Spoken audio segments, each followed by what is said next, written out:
from the beginning. So we were doing a craft center proposal, and for our group we were dealing with a craft called wayang kulit.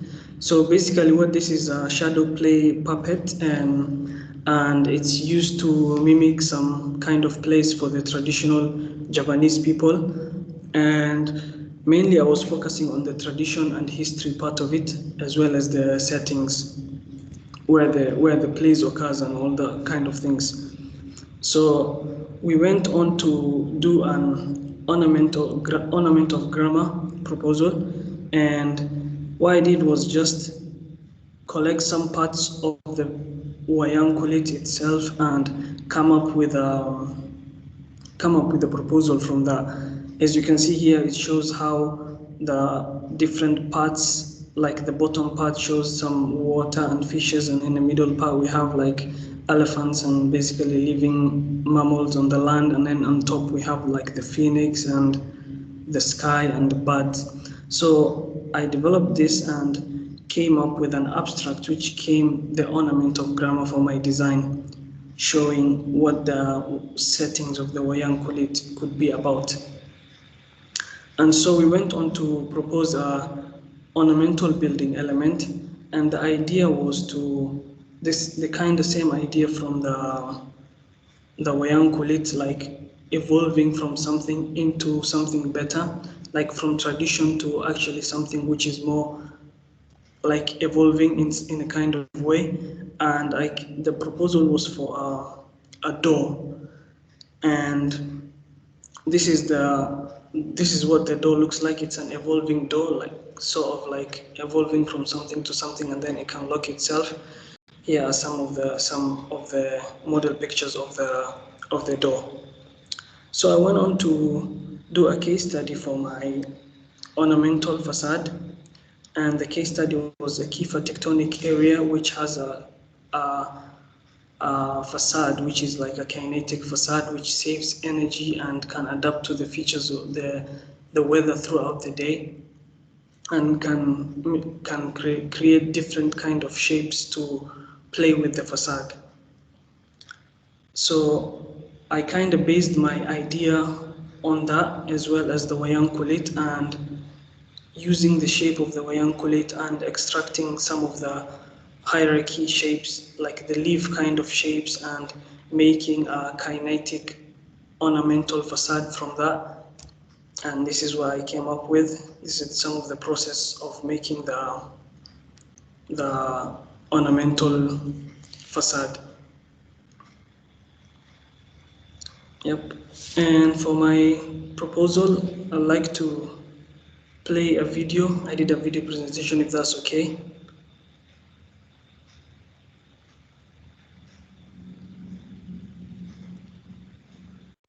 Let me know if you can hear.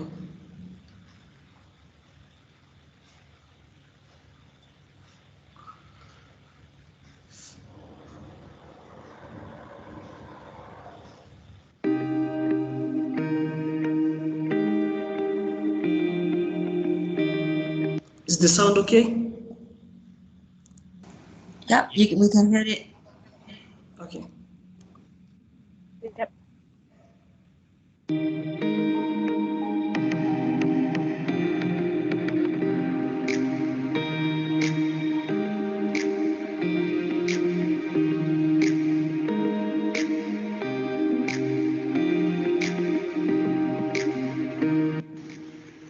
The project intends to bridge the new and the old. It shows the values of traditional Thai house by bringing back the way of living.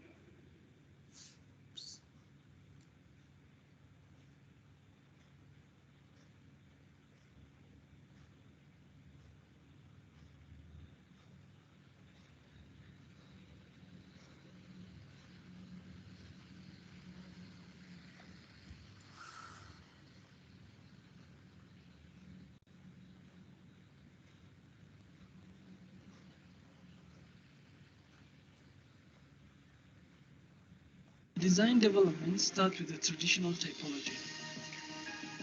And the traditional Thai house normally has a large green compound surrounded by houses that are used as a space for social interactions. The idea is, instead of creating a large variable volume, a public permeable communal space is created, offering itself as a crossable building. As the human flow mainly comes from this site forces, then this path in the site are then reinforced by stretching the program near to the forest and residential area. This allows us to open up open spaces that act as catchment area for the human flow. This also helps us to increase the visibility of the building. The arrangement of spaces are done according to the site forces. Also, a microclimate open space is created to separate the different programs, private versus public, which act as an effective linking device allowing good ventilation and lighting. The west elevation of the site is facing to the residential area, while the north is facing the river and skyline, where the major human flow is. Therefore, the private areas are located at the upper level, while most of the public spaces are located at the lower level of the southern building. The visitors can access to the terrace at any time through the open walkway design around the public center spaces. The visitor will enter the building through the stairs at the north facade and enter to the public space before proceeding to the other spaces. The Thai traditional house has an open plan layout with minimal enclosure. This allows the flexibility of use of space and express the Thai simple way of living. In the Dok Kachao Craft Center, a large public space is created, acting as a multifunctional hall that can cater different cultural activities. Some of the sustainable features include rainwater cycling, stack effect, and natural lighting.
Okay, so that's it from me.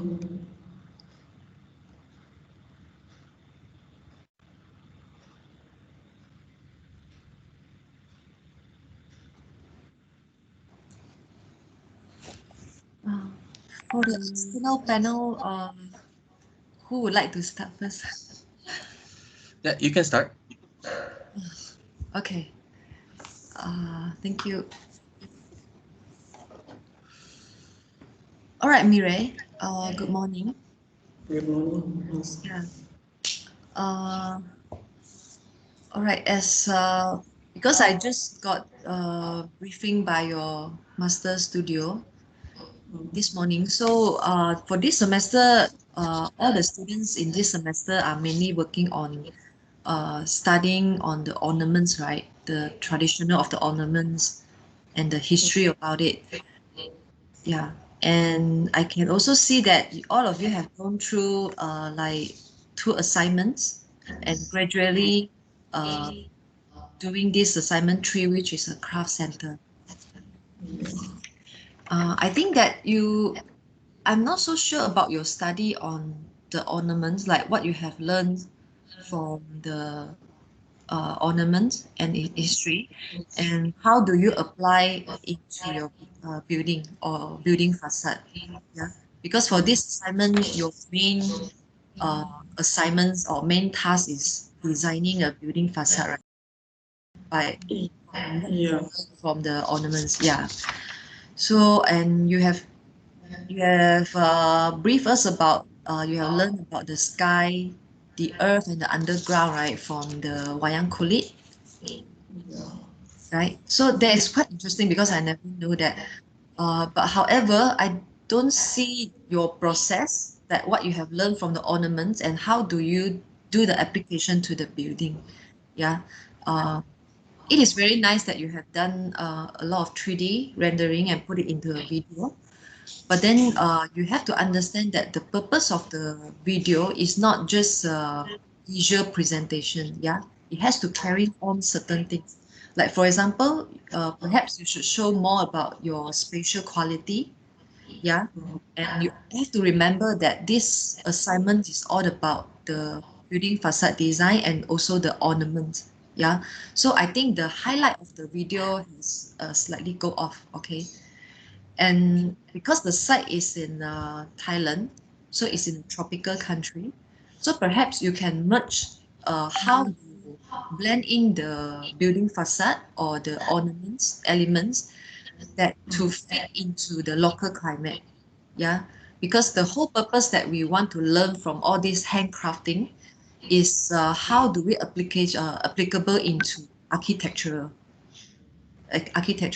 Yeah, so you have to make it applicable. Yeah, so it's just not purely ornaments, but it have to be functional. Yeah, so I think one of the interesting thing that you can think of is like how it applicable to a door opening, right? Yeah. So perhaps you should design process and apply it in a bigger scale, which is in the building itself. Yeah, so yeah, I think you should do more study or more analysis on this handcrafting, and you have to know how to transfer it to architectural terms. Yeah. So yeah, that's all. Oh, okay. Thank you, Miss.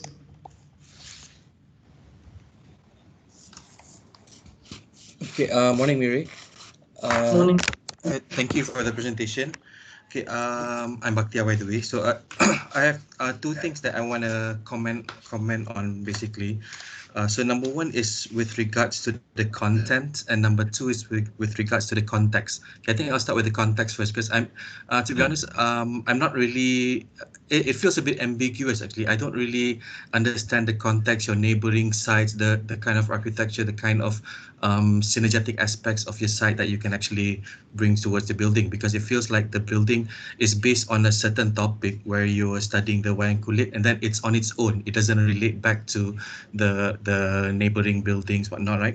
Okay, so I think if you could explain a little bit more on the site itself, I think it will be a bit more helpful. By the way, is it okay if you do you mind if you change the screen now, because now we're looking at advertisements from YouTube? Is it okay if you can change it to your proposal itself, maybe your floor plans or something, just to show on slide? Okay, and then regards to the content, I think it's a beautiful topic that you're talking about wayang kulit, and then but the thing is the whole process that you were going through, I think you were creating abstracts out of it, abstracting information, abstracting disciplines of this wayang kulit. But the thing is, the more you abstract, the more you try to extract the information, then you start to abstract it, you start to lose the intricacy and the beauty of this wayang kulit element itself. So I think this is where you might want to be looking into aspects of like the shadows, the layerings, the materialities of this wayang kulit, and see how it can actually be applied within the context of your final project, right? And then you were showing that foldable door or something. So I'm not quite sure what the purpose of that is. See any kind of relationship between that and your final project. But if you were going to do something with regards to that transformation, if it was from the elements of wayang kulit itself, maybe you might wanna expand on the vocabulary of transforming itself. Like you pull, you push, you fold, you slide, all those different kinds of vocabulary. I think it could further expand the possibilities of what could happen. But at the end of the day, when you do the project itself, because you should be, I believe you should be treating the whole semester's project like it's one project, and then you are all of the earlier projects that you do, your project 1, project 2, are all the approach that you take towards designing your final project. So I think that's like a missing link, or some kind of like you get lost in translation in between, because the final project, it can work on its own, but relating it back to what you did in your previous project, I think there's some kind of a missing link there. So you might want to, every time when you want to present the final project, it's good if you can reflect back to whatever that you did in your earlier projects, just to ensure that it's within one storyline. That's it from me. Okay, thank you. So, Hi, morning, Mir. hi. Morning. Hi. Yes, I actually quite agree with that, because what I find is that there's a lot of your presentations, communications very loose. I'm kind of missing is like the part where you haven't really explained thoroughly on how you actually develop your program, and then how you develop it into your space functions, and then suddenly you pop up with your building. So there's too many loose informations there. So I think you really need to grasp back again what kind of ornament that you want to translate into architectural. So your presentation might be more firm up. So that's a comment from me. Can I I just want to show you, like, there was this part of the site, like, I think it skips the video. Maybe that's Some why. of the site forces include a ticket booth, a watching tower, a forest, and also the residential area.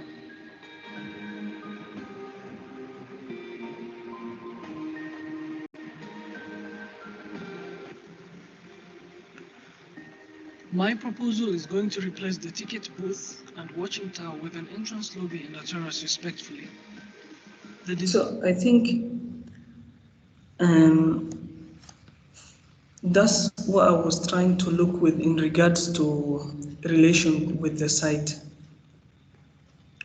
forces, and how it integrates with the topography of the site, and the like a building whereby it's not enclosed, and like it doesn't interrupt the pathways that are in the site, kinda.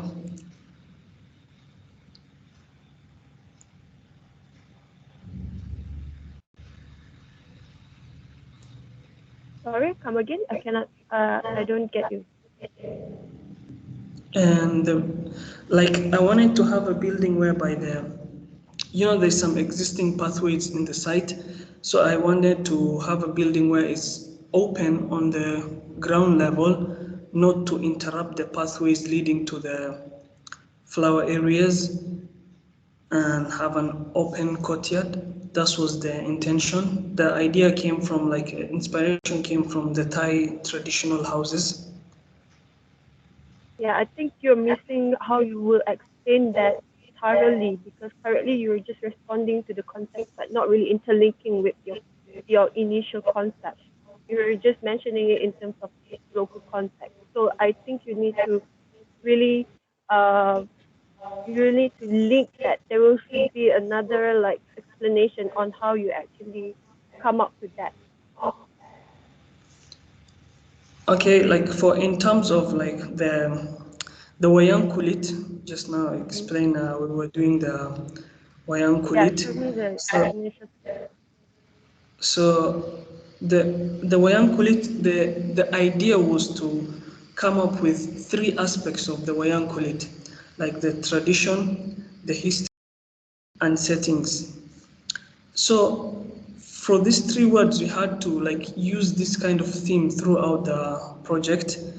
And for the first one, we decided the ornaments, the ornamental grammar. We decided to use the setting part of it, where like the pohon bringing, it's called pohon bringing, and it's used for showing the setting whenever they're acting, like if they want to show they're in a castle or they're in a mountain place or wherever they are, they use the pohon bringing to usually show where they are. So I wanted to use this one for the ornamental grammar of my project, and so this is why you see this. And for the element, the building element, just now the rolling door, the one you just saw, this one here, I wanted to use the history part of it, like how it evolves. Like nowadays there's this kind of wayang kulit where they talk about the fusion, like they fuse it with Star Wars and this kind of heroes, and so the aspect there is evolves from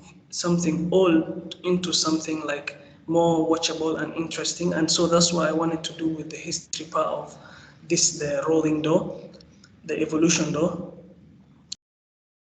The last part, the tradition, this is where I wanted to integrate it with the Thai tradition, like the architecture, the Thai traditional architecture, how they used to build their houses, how they have these open verandas and the elements of the cross ventilations, and how they lift their buildings on the ground level to keep it like more airflow as well, because the site we're doing, like the lower part is, it's not flat, so like there's a part where the building has to be raised up.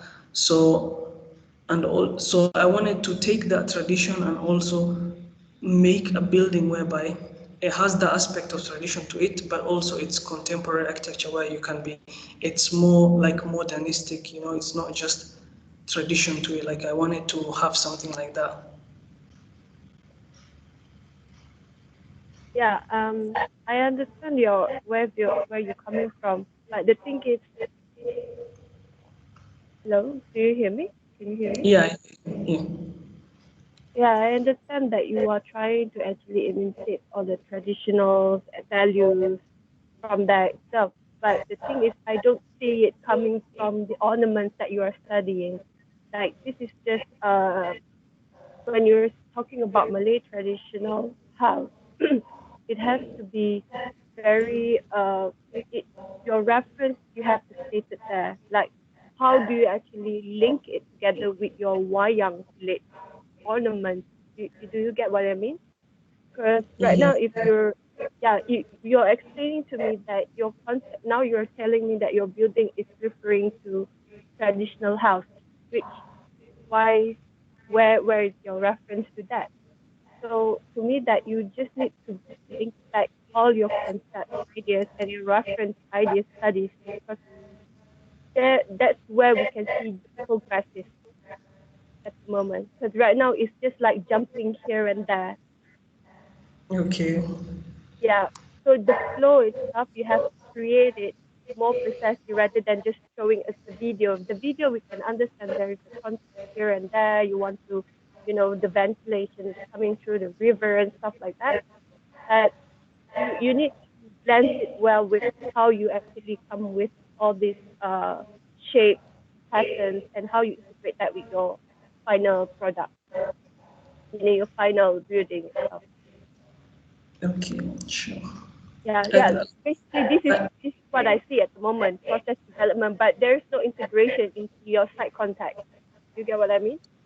Yeah, I understand. Yeah. Yeah, it was just on your like independent to it. But when it comes to your video, it's like you're showing me the other, like it's not really linked together. So you need to find a medium where you can actually explain it, elaborate better, that people can just understand like straight away like what your building is about and how can it link to your concept, your idea.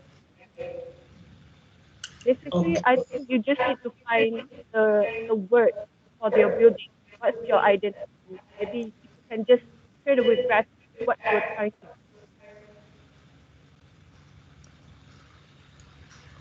For you mean for the Yeah, because right now I'm not really sure what your building is for. So what exactly your building is for?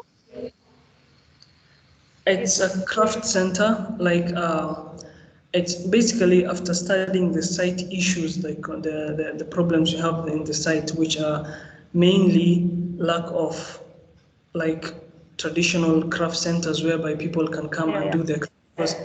And so we wanted to propose a area whereby we can have this kind of culture whereby people can come together and work together, and in the same space where people can enjoy like the services offered by this craftsman, and and also without disrupting the, at the back of the site we have a flower area where people go and watch the flowers, and it's a good view, so without disrupting the community's circulation, because the residents in the site who normally come to the site to look at the flowers.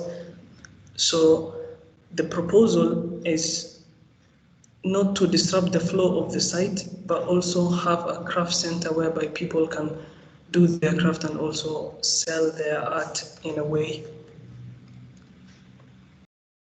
I think you need to just try to link back this slide and your video, and how do you actually put it, process development, into your site context. I think you're just missing that part. Okay. Yeah. So sure.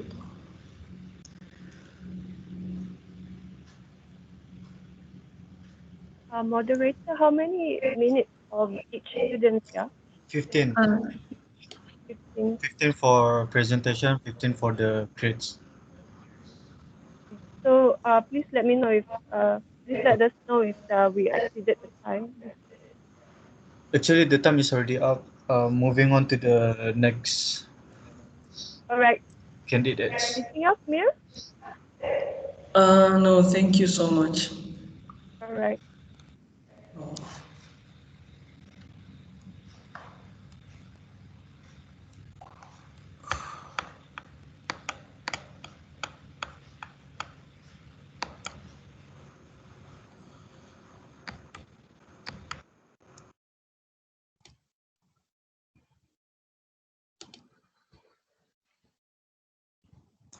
Okay, dear, you can start now. Wait. Okay.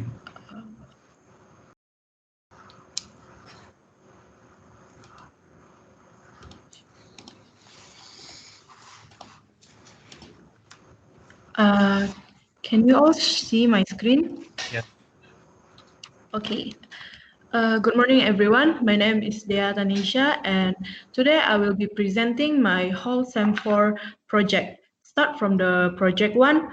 The project 1 is a group work where we did a site analysis and the site is located in Thailand, Bang Krachao. The site itself it's an artificial island.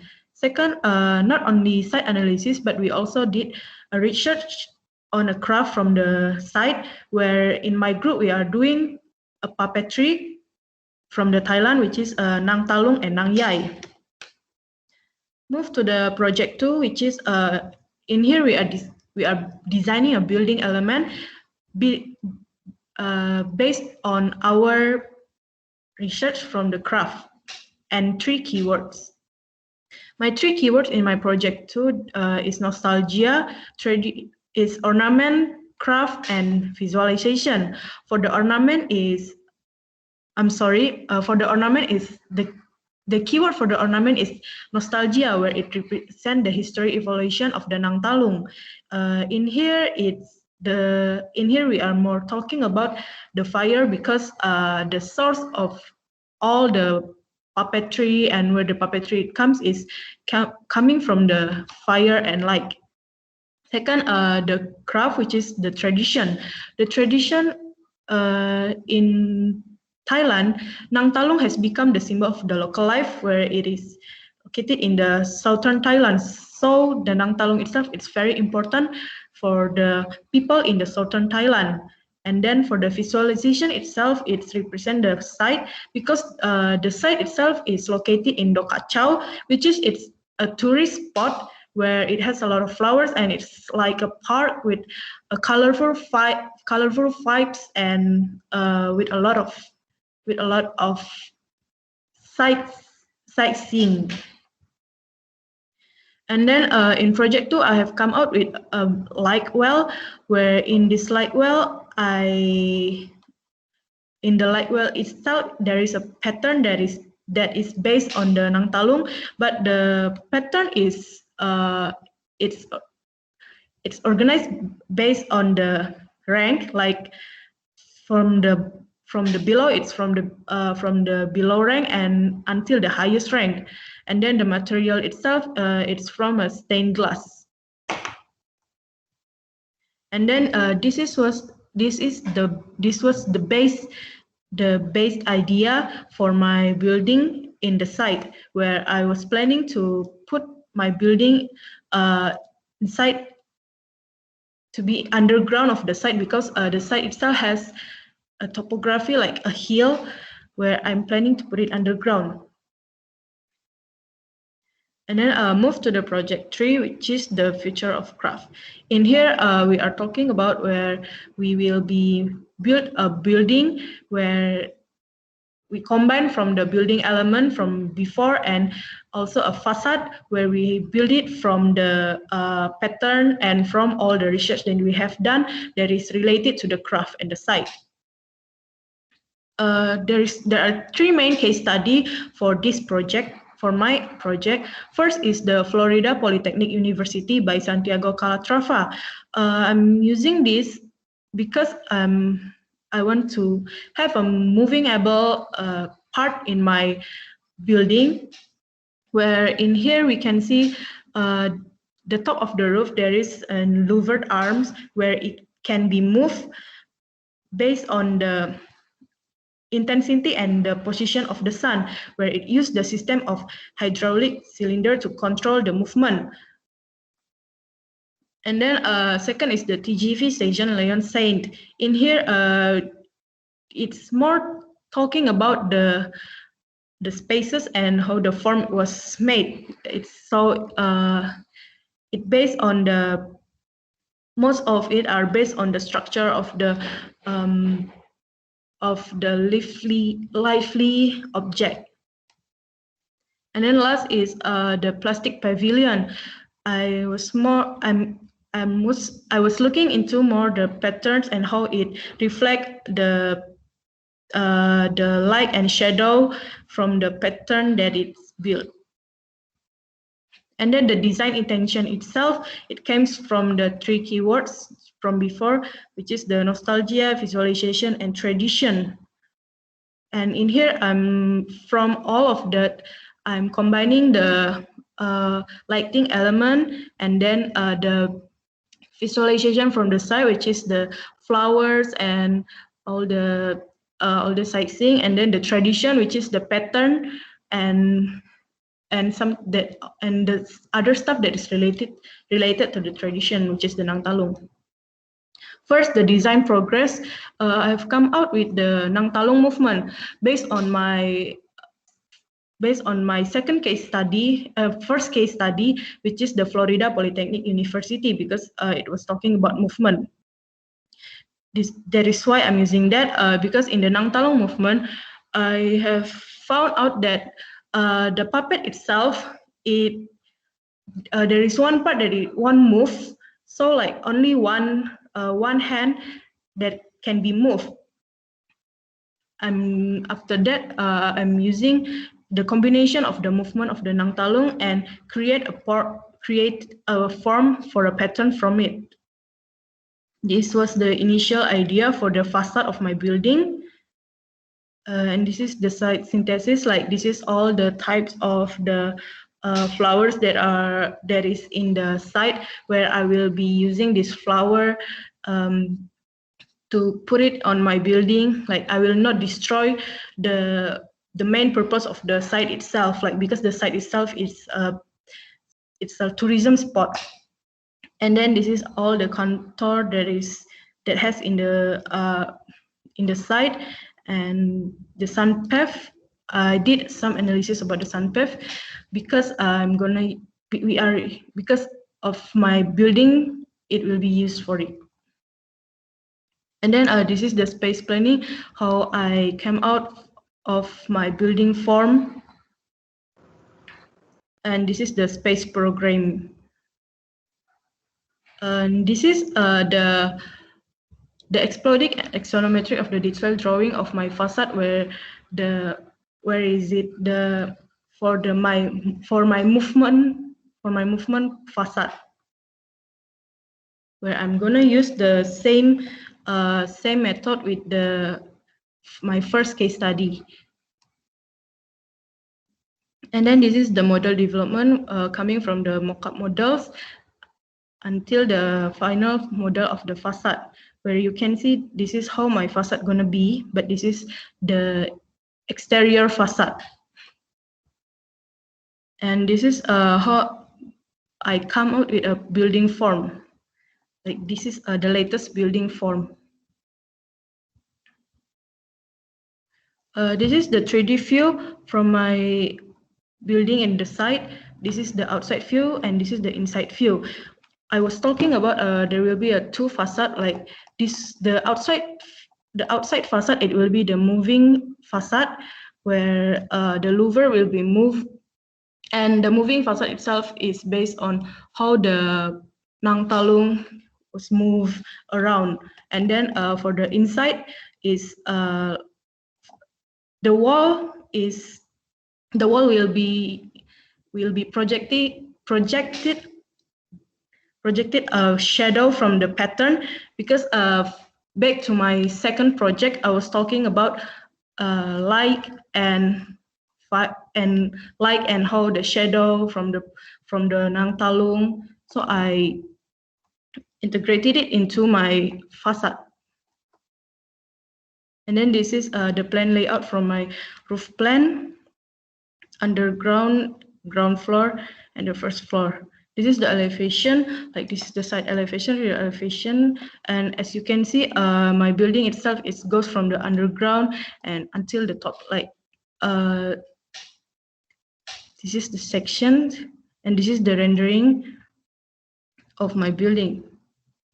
And the walkway itself, like it's not only for the people, they are not only able to go from down, but they can also explore to the top of the building, so they can see the whole site from the top.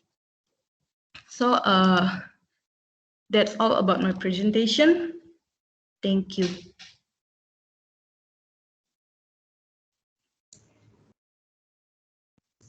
Hello, Dia Tanisha, is it? Yes. Just a question. How long did it take for you to do all your sections, elevations, and 3D? 2 days. 2 days, okay. No, because you were presenting all of that within less than 10 seconds. This is my plan, this is my section, this is my elevation, this is my 3D. Okay, so I think you need to appreciate your work more. Is it okay if you can go back to your floor plans and then probably explain more on the programmatic aspects of it? Yes.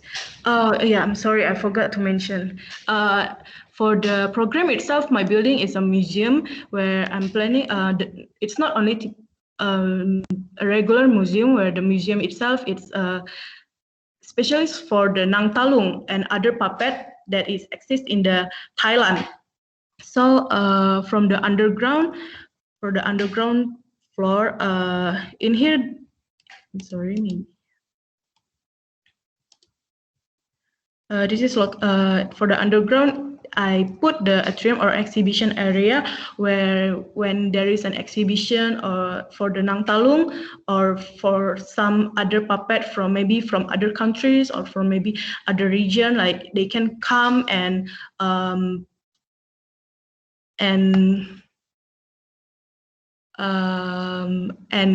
sharing towards each other and towards to the people around there. And then this is like a hallway gallery, like the people can just walk and like while they walk they can see the process of the how the puppet was made of, yeah, how, from the scratch. And then come to the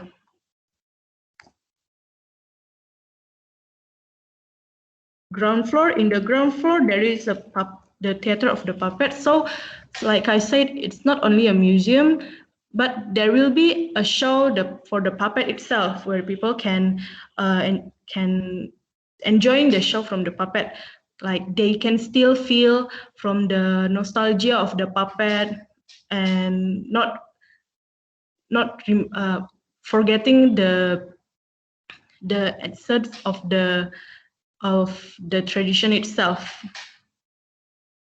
What's that empty box in between the two blocks? Huh? I saw that on every floor.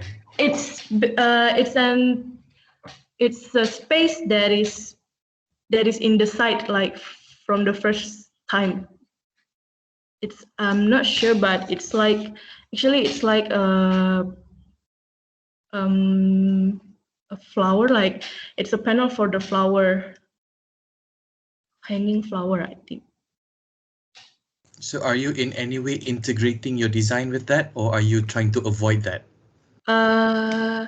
I'm more into not touch it because I don't want to destroy the site itself. But you are building, in principle, your buildings are all underground? Yeah. No. Only the underground floor, and then it comes out to the upper floor. Like because the site itself, they have the hill. They have the hill where it is a unused space. So I'm using that space to enhance the site itself.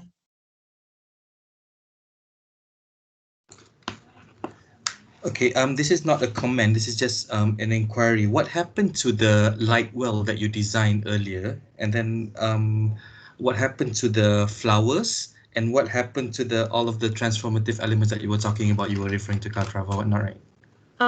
Okay. For the light well, itself, actually I'm upgrading my light well, so it's located in here, where it is in the first floor of my building. So it's like in the middle, and it will transfer the light from the outside. This is the light will located in here. And then for the Calatrava, like the first case study, the Florida University, I'm integrating the element in here, like it was I used the movable louvers where I also use it in my outside facade, like exterior facade. But it's for my facade itself, for my louver itself, the top of it will have a cover with a pattern where when it moves, it also will transfer some of the shadow of the pattern, so people like can also enjoying the shadow from the pattern, the form of the pattern. And then I was talking about how I combining the movement of the Nang Talung. I apply it in my wall, some of the wall in here, like this part.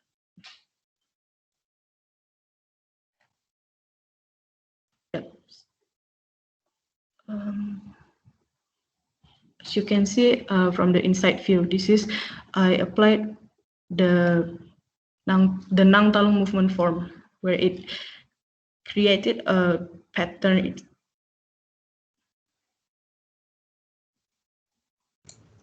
All right. Sorry, I just noticed. Wei Kiat, Wang Wei Kiat. That's not a student, right? That's one of the panels, right? No, Wang Wei Kiat is a student. Oh, student. Okay. Okay. All right. It's me. Okay. Why? I thought you were one of the panel. There's another Wang Wei Kiat. It's all right. Oh, Thanks. okay. Oh, another wicket is from Taylor's, right? Oh, okay. Yeah. Okay, you guys can continue. Okay.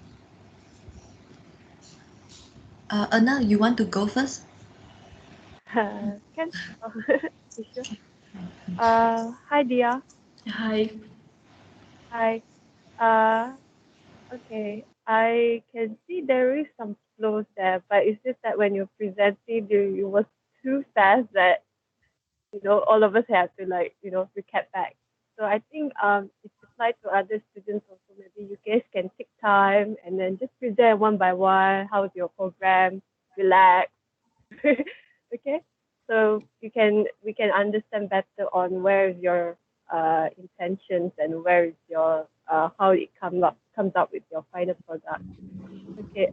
Dia, I understand that you are trying to play with light and shadows. Yes. For your building, right? Yeah. Okay. I think you need to provide a small. In my opinion, if you want to make your presentations and your building more understandable, maybe you can play more on your perspective. Because right now the only one thing that I can see is your inside view and also your aerial view. But we can't really appreciate what you are trying to bring into your building. That's one point. So the interesting part on your building, what I can see is that when people are approaching your reception underground, so that is actually your entrance statement. It's really important how you actually sell your ideas and how you derive it from your initial ideas of having all these lights and shadows and also do you get what I mean? Yes. Yeah. So that's another point. And also, yeah, you also have some missing link there. Seems like near just now where your program flows. Because I only saw there's one of your slides with all the what do you call that? Your program flows. Where was that? Okay. You mean this part? Slide. Yeah, this one. This one, and right? then you suddenly jump to your facade design. So I think you need to try to rearrange back how you actually present your flows, because I think people will appreciate how you actually derive this program into your space planning first. Then only you can actually talk about how your device of the facade works. So this is my comment. Okay. Yeah. So there's three. I think three. Thank you. Yeah. Sorry to interrupt. It's 6 minutes. Okay, that's all for me. Okay, Dia. Hi. I can see that you have did very extensive for study and analysis. And I quite like the 3 points that you highlighted all the way from when you're studying or doing research on the puppetry, and you have tried to carry on until your craft center design. Yeah. I like your assignment too very much, where you are doing an underground space, right? Because you understand well that for puppetry, it's all about light and shadow. Yeah. And Yes. I have seen your intention to really studying on that. and put it in your building. Yeah. And also one of the important things that you have picked up on the site is the colorful flowers. Yeah.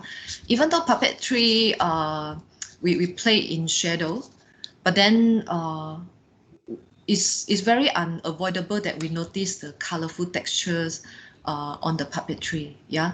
So I think that are the two things that is very important that you have picked up. Just that compared to assignment 2, your center, right, your craft center has not carried on the sensitivity that you have, yeah, in the beginning of the semester. Yeah. So and I think spending 2 days working on the building is not enough. Yeah. By the time you are doing all this analysis, right, you already have to start imagine what kind of space that you want to create. Yeah, especially for exhibition space. Yeah. And because all the shadows that you trying and the pattern that you're trying to create, right, is mostly on outdoor space. Yeah, not carried out into the indoor space. Yeah, I think that it's if for next semester, if you're able to carry throughout, that will be very, very good. Okay. Okay. Yeah.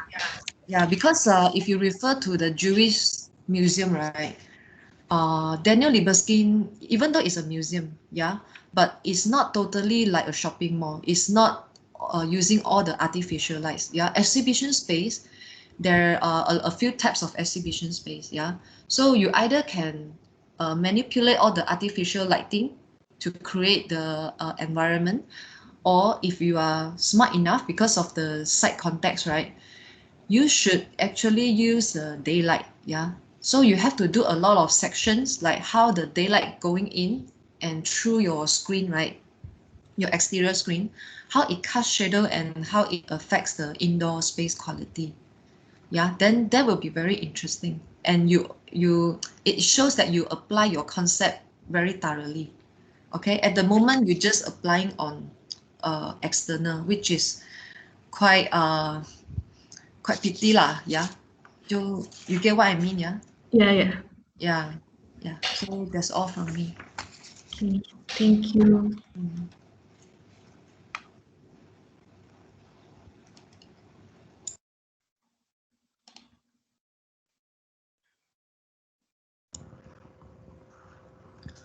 So on to next presentation.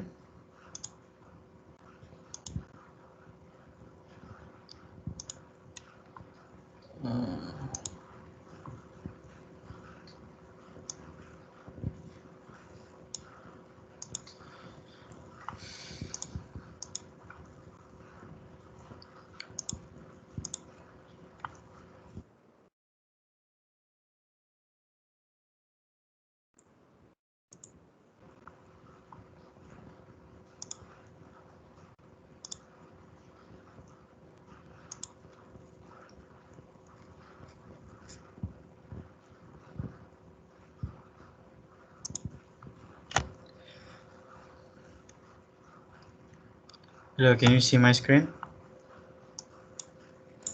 Yep. Okay, before that, this is a pre-recorded presentation, and I have not gone through what I have said in the video. But later on, if you have questions, you just ask away. Maybe I can answer you. Okay, thank you.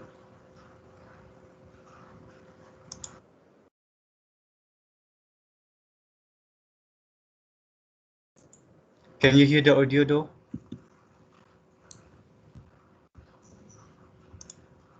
Not yet. Okay, Can you jap. try play it first? Yeah. I disconnect first. Mana.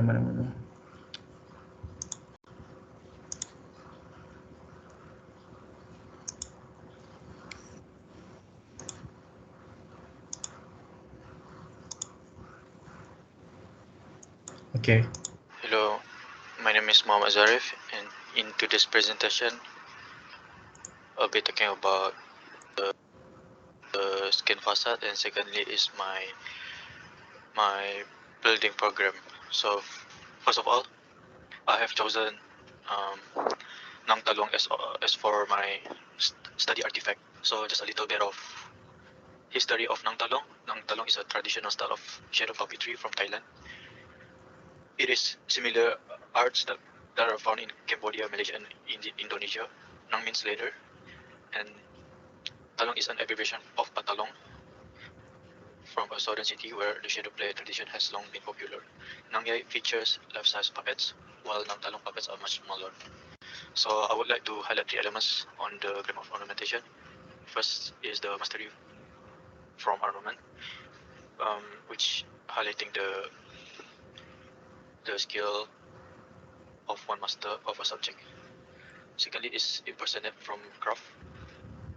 So I understand from impersonate, I see that there are in the shadow play. As you can see, I picked up the commoners character and the royalty. Thirdly is crafty from sight, which mean you are good at manipulating. But just to inform you guys that these 3 elements is not very clear as to, because I go off tangent on these things for developing my skin facade. So this is the artifact I developed. As you can see here, this is my dissection through manipulation of split wrap crosswise. I try to manipulate off lights at different angle. So here I translate the 2D to 3D form. As you can see here is actually I got it from here, and then I use this follow-up approach in SketchUp software, and then this is the final outcome. Okay, moving on to the materiality. So the river nearby our site is actually popular with water pollution. Mainly is the plastic wastage found at the river. So I was thinking of like, why not I use the plastic and make it up to be the skin of my facade. And here is the process how I developed the skin facade out of the material I have chosen. Moving on, this is the skin facade assembly that I produce. As you can see, here is the scrap plastic skin facade, and how do I attach this thing to be my skin facade is by using the string wire. The string wire will go through the plastic skin facade, and then the wooden frame as the structural, and reinforce the string wire, and that's my skin facade. Okay, moving on to the project 3, which is my visitors Transdisciplinary Craft Center. So my design concept is to promote traditional crafting through exposure. The building program is about welcoming people and expose them to the dying craft, and at the same time they can use the building for business opportunity. The connection of the river can bring prosperity to the site. The building is laid out in linear form, integrating canal on site. The skin facade indicates intriguing factors which pulls people's attention to the building. The building shows high accessibility with different entrances, such as from the canal with drop-off provided on site, and from the existing walkway by the garden itself. The ground floor is elevated, which is an open area that shows accessibility, and people can view the site existing feature without any obstruction. So this is my, moving on to my design brief. The 3 words I carry out on this project is mastery, craft, which is learning how to perform Nang Talung. Crafty, comprehensive consideration on the site. And lastly, impersonation to apply the elements of Nang Talung on the skin facade. So my design intention is to transform the site as the focal point of the land, whereby an exposure to the dying craft would be placed here and bring different communities together concurrently. So I refer to 2 case studies, which is the Pani Community Center, because I kind of like of how they lay out the programs and the usage of the material on the building. And then the second case study is the bamboo playhouse. What I'm looking here is the elevated structure and how they play with concrete and bamboo. Okay, moving on to the site synthesis. Here is our site. As you can see, here is the main river, and our site is basically full of flowers. And on the left side is residential housing, and then next to the residential housing is the resort. And I think that I don't need any accommodation in my programs, as I can link them to the nearest neighborhood. So here is my bubble diagram. I will have two entrances to my building, which is by board, and secondly is the existing walkway by the garden. And this is how my building is placed, and the showing you the sun path over my building. This is my farm development. First is the site. The river wraps the front of the site and flows through along the site, expanding the water transportation.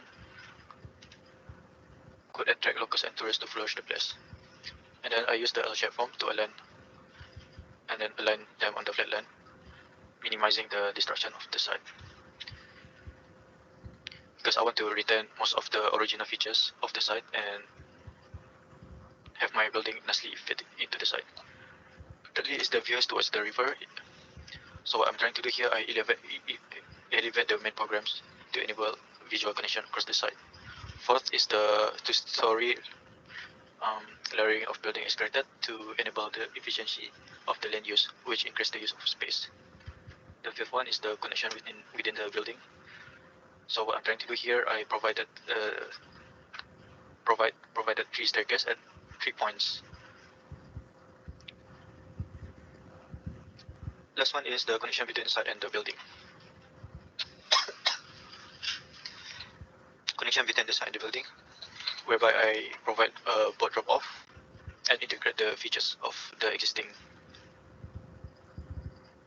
I integrate the features of existing features of the site with the building. So here is my exploded exono of my building.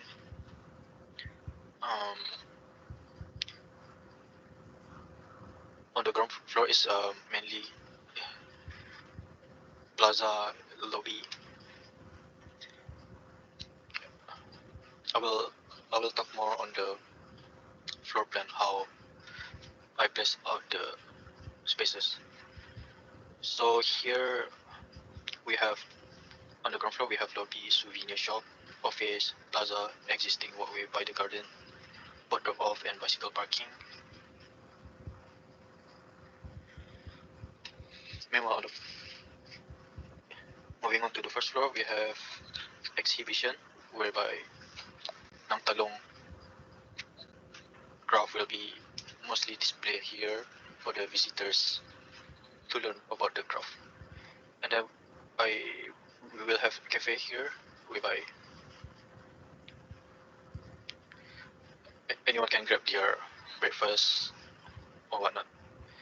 And here we have the multi-purpose hall, whereby we can conduct any kind of workshop and events. Moving on to here we have the workshop. Actually, the workshop space don't need a big space, because the space requirement only needs a table and a stool where the artisan can work at peace. Moving on to here we have public toilets whereby it is accessible by the public. Moving on to the roof plan, I have the open decking for viewing. It's like a view tower where you can enjoy the scenery of the big river and the garden. So here is my elevation. as you can see here, this is how I implement my skin facade onto the building. The reason why I have a gap every two is because I want to have an open view towards the site.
Okay, that's about it.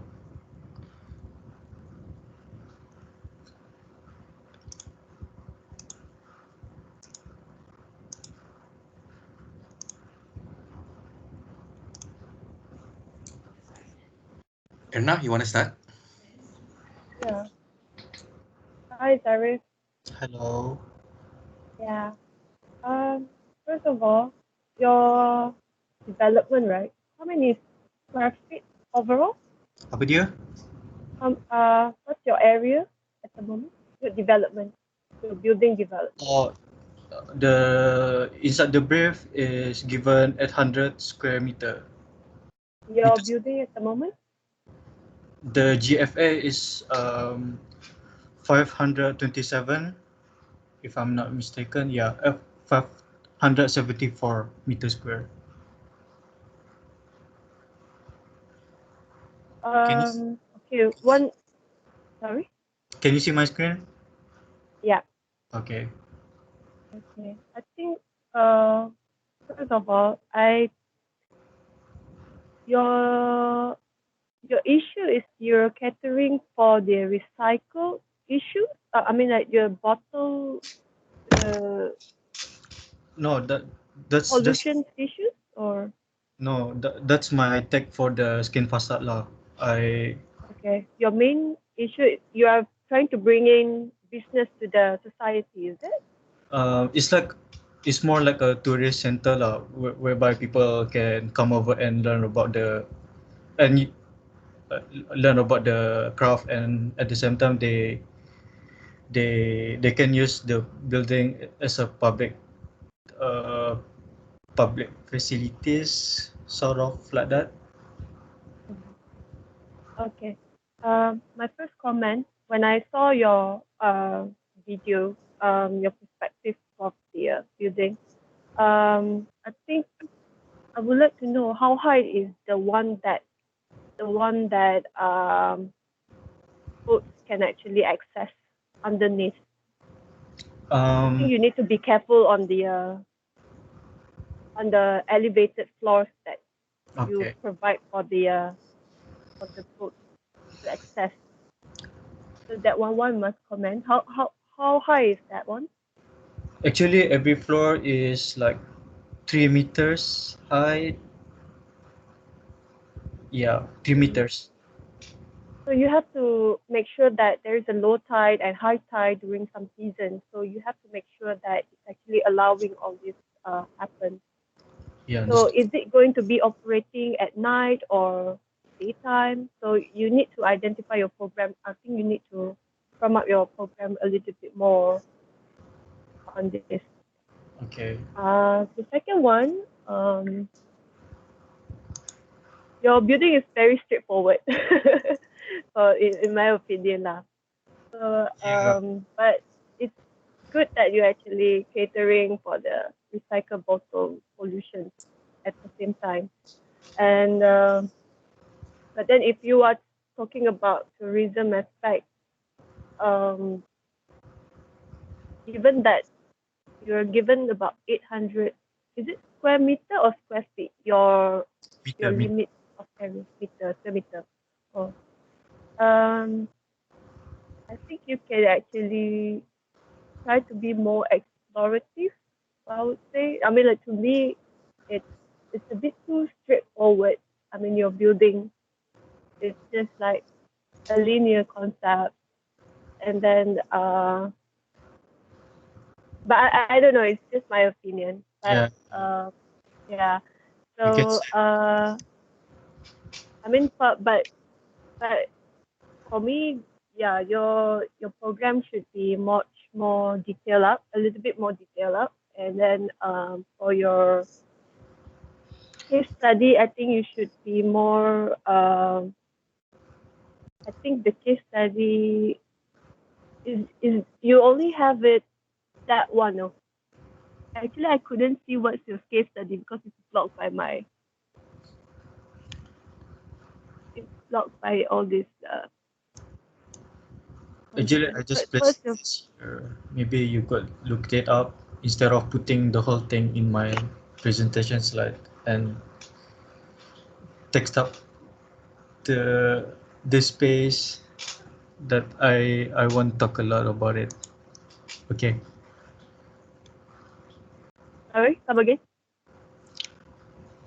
I'm just putting the case study briefly and the name, so maybe you can look it up yourself. I don't want to like. But you are referring to that. Why you don't want to explain more about it? Oh. I don't understand about it. So if you want me to look it up, I can actually see it. But the thing is, I can't really see from your side at the moment. Maybe you can zoom it out a bit because it was blocked by my video control panel. Okay, funny community.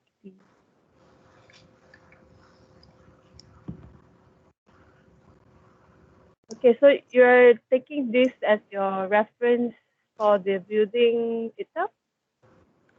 Yes. How they how they lay out the spaces.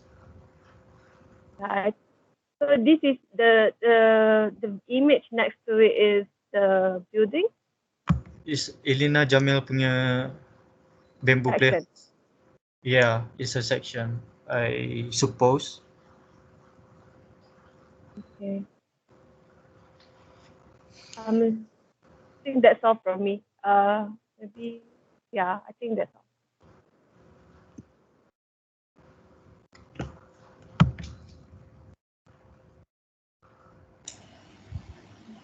Okay, Amir, can I go first? Yeah, sure. Okay. All right, Zarif. Hello. Hi. Okay. I like the way that you are very sensitive to the site because I think through your presentation, then only I get more clues on what are the site about. Yeah. So it's beside the river, and the building actually can access by boat. Yeah, like from your what you are presented. Only one thing that quite bothering me because in assignment 1 and 2, right? Either is group work or individual work.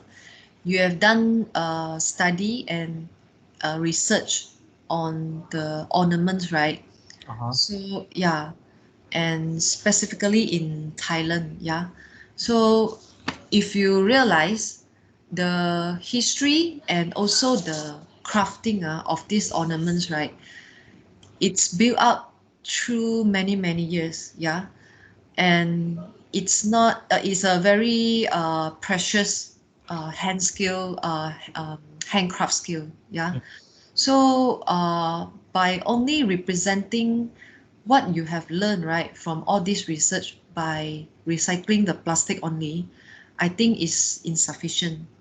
Okay, yeah, because different type of art and craft representing different era, right, of that time, right? Yeah. Yes. And because of the industrialization, and we start to like mass production everything, and everything keep in simple. So through until one point that the people suddenly realize all this handcraft is very valuable because it represent the background of the context, and it represent the cultural of the society, right? Yes. So recycling plastic is not totally wrong. Yeah, it also representing what is happening right now. But only using that, I think, is not enough. Yeah, because handcraft is so rich of its cultural elements and history, and recycling plastic is very it's just a new things for us to do right now in this a few decade, yeah. But handcraft is like 1,000 years of history, yeah. So do you know what I mean? Yes. Yes. Yeah, so I think you should explore much deeper, like in designing your building facade, yeah, by instead of just recycling the plastic bottle. And I understand that you wanted to keep the original colors of the plastic, right? You are not like bleaching the plastic first before you compress it and remold it, right? Yeah. So yeah, and I think you should do because for architect we should design everything, yeah. You should sensitive to the colors as well, yeah, because it's relating to the like your 3D rendering is all white, yeah, but your intention is you want it to be colorful, right? So you have to, even though it's a recycling plastic, you have to design to this extent, like what kind of combination of colors, that how do you arrange all this plastic bottle, yeah. Okay. So yeah, because when you're going to higher years of education, especially in master, you have to do until this extent, yeah. You have to be sensitive, okay. Understand. Okay, that's all from me. Thank you. Okay, hi Zarif. Hello. Okay, I agree very much with Cheryl with regards to the plastic issue. But okay, I do appreciate the way you are approaching it, whereby you dissect it from the grammar of the topic you were doing just now, right? And then you revolve that thing, and that thing became your facade. I do agree very much with regards to the colors as well, and also the possibility of that actually becoming one of your programs, one of the activities that you do, so that there's a possibility of a visual change in facade. It can always change, otherwise it will just be what it is that you design as per today. Okay, but I do like the simplicity of the design. I think it was quite elegantly done, but the fundamentals of it, I think there's a little bit of overkill. You have turned your site into an island now, right? By doing that you shape the water body that's not existing, right? The mana? The water body that goes in the canal that cuts through the Oh site. yeah. The canal And is man-made. It's man-made, right? So and then you created like a U-turn, a U shape around it. So I think that's a bit of an overkill just for the sake of having a boat drop off. So you don't have to do up to a U where you create an island. That's very expensive if you want to do that. Okay, but putting cost aside now, just in terms of the design party itself, I think you are presented with an already beautiful site with the riverfront, and then you have that flower garden, right? But the way that you do the sorry, okay, the way that you do the L shape, the design party itself with regards to the contextual condition, I think you are not really capitalizing on what you have. So for example, you see how the building elongates on the left side of the site. Sorry, can you go to your probably your site plan? No. Okay, so you can see how the building elongates on the left side of the site, and then the perpendicular part pushed way to the back, whereas the river is on the front side, right, on the northern side. Yeah. So and then in between that, through your sections, can you stick on one plan, please? I'm okay. Okay, so okay, sure. All right, so you can see the building on the left and then the building on the bottom right, but you have your water body on the front and on the right. So that's where the right is where you carve the water in, and then the front part is where the existing river is, right? And then I think this is where the elegance of this building is not being used to capacity, whereby if you rotate it the other way around, whereby the shorter building is on the front, then you can have a full view, half part of the building have a full view towards the river, and then you have a dual frontage where the backside is facing the garden itself. Because now if it's being maintained as a garden, I think it can be quite an interesting cinematic effect where you see layers of the garden and then you see the river behind that, right? But now you replaced it with some kind of, I don't know, it looks like forestry or something in your sections. It looks like all these high trees. So you block all the views towards the water. And then in terms of the programmatic aspect as well, in terms of your programmatic placement in your building, right? Right at the tip where it's facing the water body, that's where you put the toilet. So I think that is a bit of so you put the toilet right at the edge just now you were talking about that, right? Number 10. Yes. So number 10 toilet. So and that is where it's facing the water body. I think that is such a waste lah. So I think in the principles of the space planning does not really benefit from the contextuality of the qualities of your context. But I think apart from that, if the space planning was done a bit more strategically, I think it can be a beautiful proposal. But I'm still a bit questioning with regards to that U-shaped water body. Like you can just have, this is about space planning. You can just have a shorter water body that goes in just for the sake of the drop off, right? But to have it to go all the way, I think it's a bit of an overkill. That's it from me. Okay, thank you.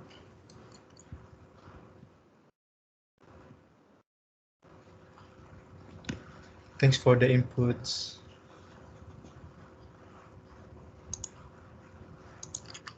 Okay, can we continue? Yeah.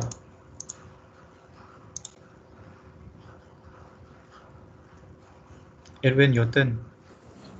Hello. Yeah. Wait. Let me just.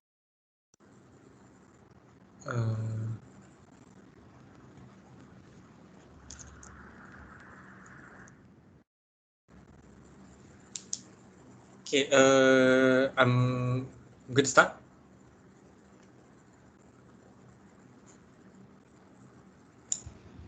Yeah, go ahead, please. All right. Okay. Okay. So good morning, everyone. I'm Edwin, and I'll be presenting my proposal of the Talung Transdisciplinary Center. So, entering the project, we have to redefine what ornament is in a modern generation context and the study of the craft itself. So yeah, the first thing I study is like Talung is like every typical wayang kulit entertainment, which applies the three main storytelling methods of verse, music, and speech. But then, like all of that starts to decline towards modern society because of modern urbanization and of their lifestyles. Okay, so I did like a few bit analysis on modern films and why it's so prominent towards this modern society nowadays, because mostly towards the world I look into like the relatability of how they can relate towards this modern field, like through emotional empathy and personality and all this stuff like that. So so that also leads to like how nowadays people in Thailand, they also start to adapt their own version of Nan Talong, where they start to implement more modern values into it, and to better cope with the modern society, how they perceive entertainment. So yeah, so what's interesting from here is actually the Nui animation that's actually done by Chanya, where he redefined what Nan Talong could be with modern medium, but also while respecting craft. So he uses animation, and the character has more opportunity for movement and gesture expression, which was used to replace speech, using only the visuals and music to tell the whole story. So it's like kind of a new breakthrough of the craft. Yeah, which is more instantaneous and more entertaining towards the modern society. So what I did was like I just go around and study like the gestures that was done by these characters, and to see what kind of things that make it to understand how it's like more better towards the modern society. So it's towards all their dynamic poses and their gesture expressions. So from the Nang Talung environment, how they evolved in Nang Talung, I'm going to be relating back to how we define ornaments. Ornament could be like something more empathic, that also well relates towards the site, which is the Dokachao. And the site is like pretty much a very intimate space. So it's like, so yeah, so that's how I use this research to bring together like how I redefine ornamentation. So using the three words: empathy, action, and intimacy. So when I explore this what ornament is, so how I look into it is like more towards like how the layering of space, seeing how they can actually be designed, potentially be designed to combine people intimately through the intersection of all these spaces lah.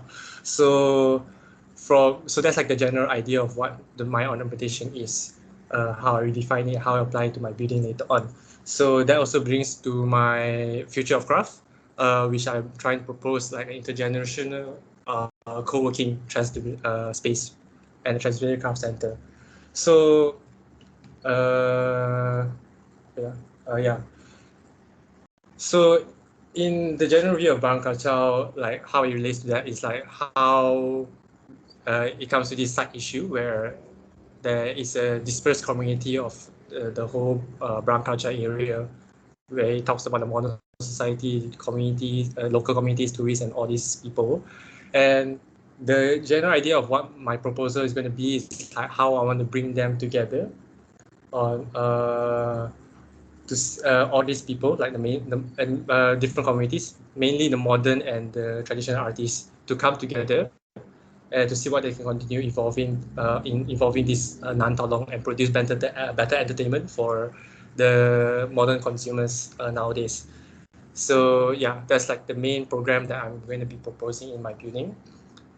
So from here, I'm just like doing a bit of user studies on how different type of artists would prefer their workspace, whether they need more tool storage or clean, dry workspace kind of area. And a bit of study on how the process of animation workflow is, so that I can integrate it better with the Nang Talong crafting process. So yeah, from there, I just list out a few spaces that might be crucial in my program. So later on, I'll be using how I can connect them, arrange them to connect these spaces together intimately. So which brings to my programmatic diagram, where I would, from the left side, you can see that I bring in these different artists together, while they have like their own common workspace in the center, and they will be brought together in a common space, while at the same time they have their own private workspace to develop their projects in their specialized skills. And from that point, where what they produce, they could actually be to be transferred towards this the end users, consumers, which is like the tourists and the local communities and the urban societies when they're looking for entertainment stuff. So this is like the whole process of what the building would be, and at the same time that these people, the tourists, local communities, and the modern people, modern society that can actually come together and also be part of the workshop program, so they can actually like learn how to craft and maybe give a bit of their own opinion and ideas towards how to craft, further evolve this craft. And through this and with the program diagrams like ready, and after I look into like what a bit of architects work on what makes an intimate spatial qualities. So mostly I was focusing on the ambiguity, the functionality, and like the intersectional spaces. So that brings to one of my exploration on the building elements, where I try to redefine what a wall is. So it's like explored to the point where it becomes a capsule where it's like I can connect these two people in one common space while they have their own private space. So they have like intersection going on through the levelings and the visual connectivity. So this would be loosely adapted into my building design later on. Then later on, we were required to do like a bit a design of facade. So I was looking into what my facade could be, helping out the people, I mean the users of it through functional and how it improves the spatial quality of it. So I look into like VR Angels, Serpentine Gallery, so Fujimoto's one, and the kindergarten. So looking into like how they play with the shapes and how functional this facade could be, rather than just being a normal typical ornaments. So that would lead to my facade proposal, where I would I would be focusing on having the facade to adapt to the space that the users will be doing. So I'll focus on the three main spaces, like two different type of workspace, which is the traditional and modern, and the combined common space for for hangouts and idea sharing to happen. So that's how I roughly design my facades going to be like that. And through a bit more exploration of the massing and model, so that's how I would actually propose this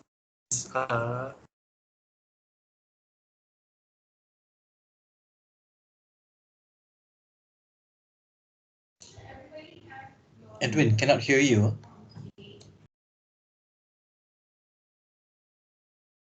facade. Sorry, can you guys still hear me? I think my connection is a bit bad also. Okay, now it's okay. Hello. Okay, now it's okay. Okay. Just let me know again if you guys cannot hear anything. I'll just proceed. So this is the construction drawing that I did for just for tech assignments. How it can actually be constructed. And also now it comes to like my site synthesis, like just a bit of an outlook on what a surrounding site context is. So yeah, so there's a lot of... It's breaking up a bit.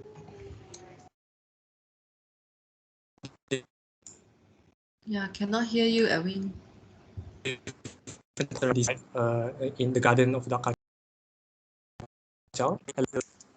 Can anyone hear me?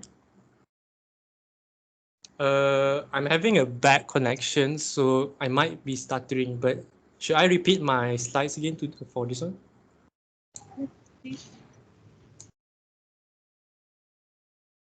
Hello, can anyone hear me?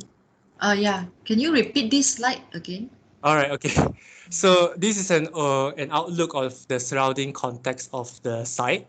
So there's a lot of different type of communities that's surrounding this garden, where there's a resort, the local fishing village, and the urban community that comes from the opposite side of the Chao Phraya River.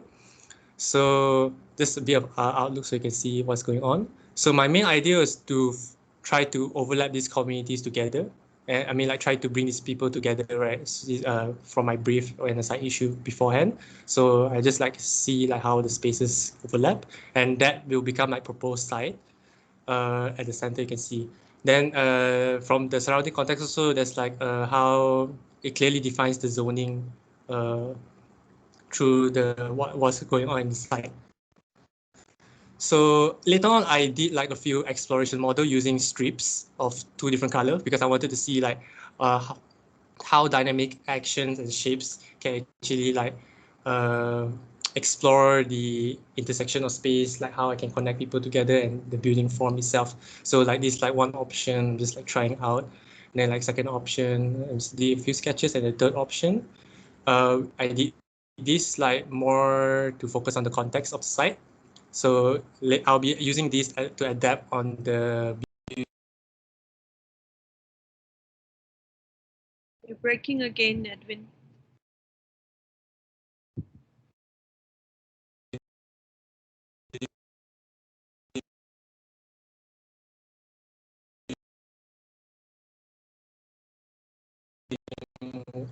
Can anyone hear me?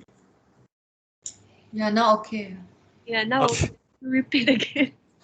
I'm sorry. But okay, this part is where I use my script models to explore what the building form could be and how the intersection of space could actually be brought together through these strips. So that's why it's 2 different color, signifying like a bit of 2 different spaces.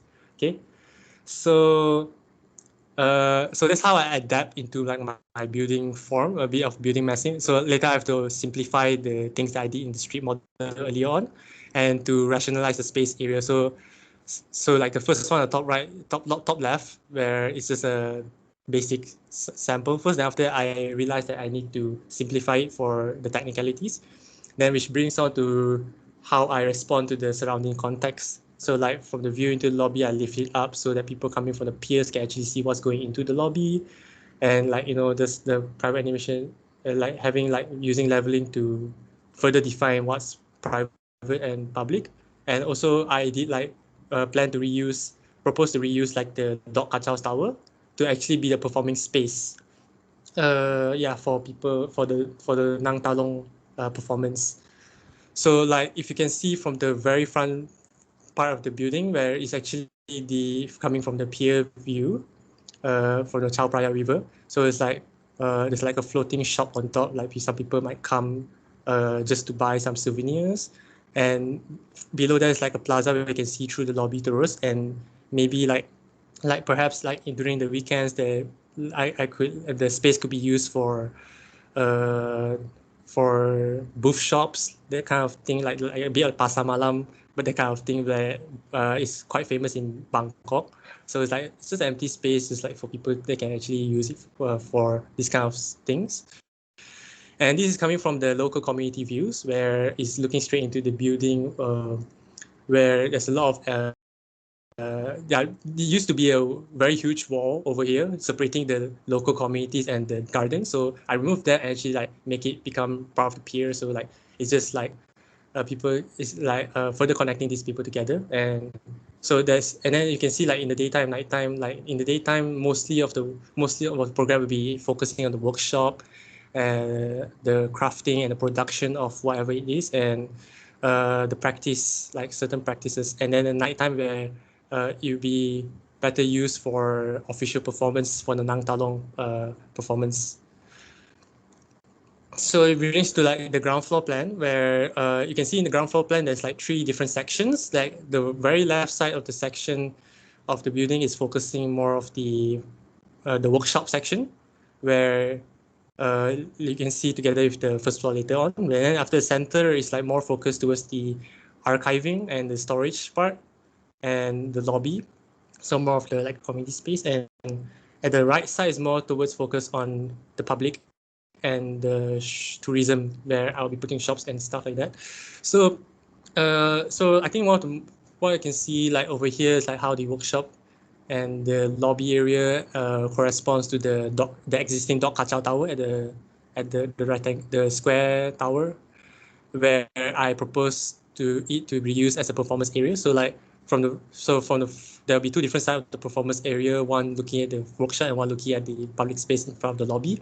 So like the workshop could be like some kind of a casual performance area, like for practices, while the workshop's still going on during the daytime. And when nighttime sets in, the official performance like were to happen, right, then more people will be gathered at the lobby center to watch what's going on in the performance area. And in first floor, it's more focused towards like how I play with levelings and void to actually bring that visual connectivity from different spaces like the animation studio, the launch, and towards the workshop at below ground. And how I use this like to create all these intermediary spaces for people to actually use with ambiguity, whether they want to read books, discuss ideas, and just hang out normally. So yeah, that's how I like use this. I mean, like how I design the intermediate spaces around the lobby area. Yeah, yeah. Then it comes to like my elevation where, okay, so the front elevation is like focusing more on the village view. Yeah, and the rear elevation is more towards the walkway in the near the forest. Then so it's like I designed it to be more private. And the right elevation is coming from the peer view, so it's like a bit more open.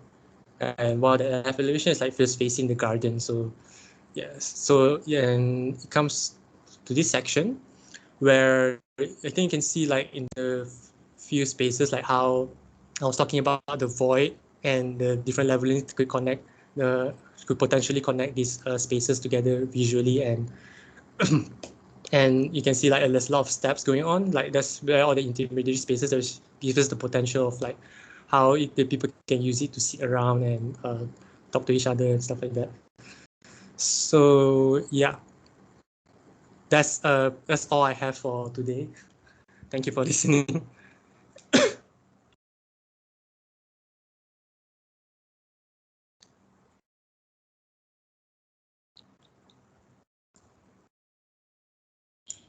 Okay, thank you, Edwin.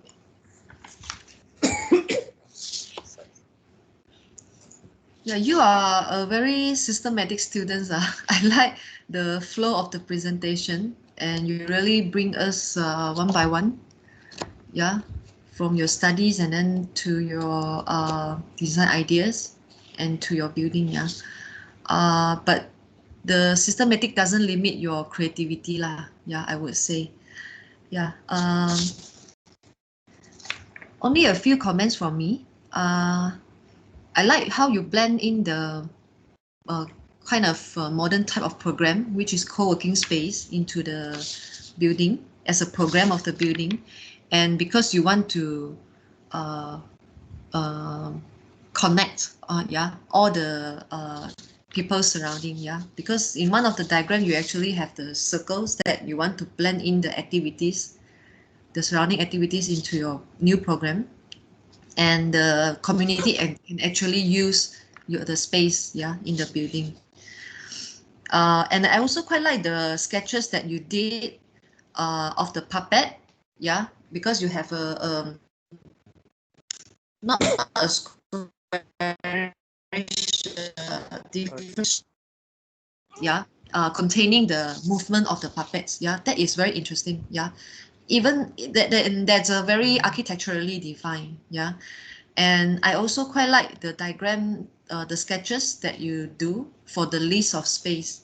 You actually sketch every single program that you wanted to do, and in the next slide that you put in together how the workflow is. And perhaps you should carry out or continue through this flow in how do you space planning. How do you do the space planning?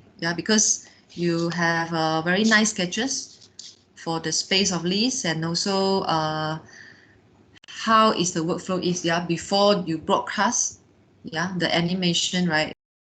Is the process behind the scene.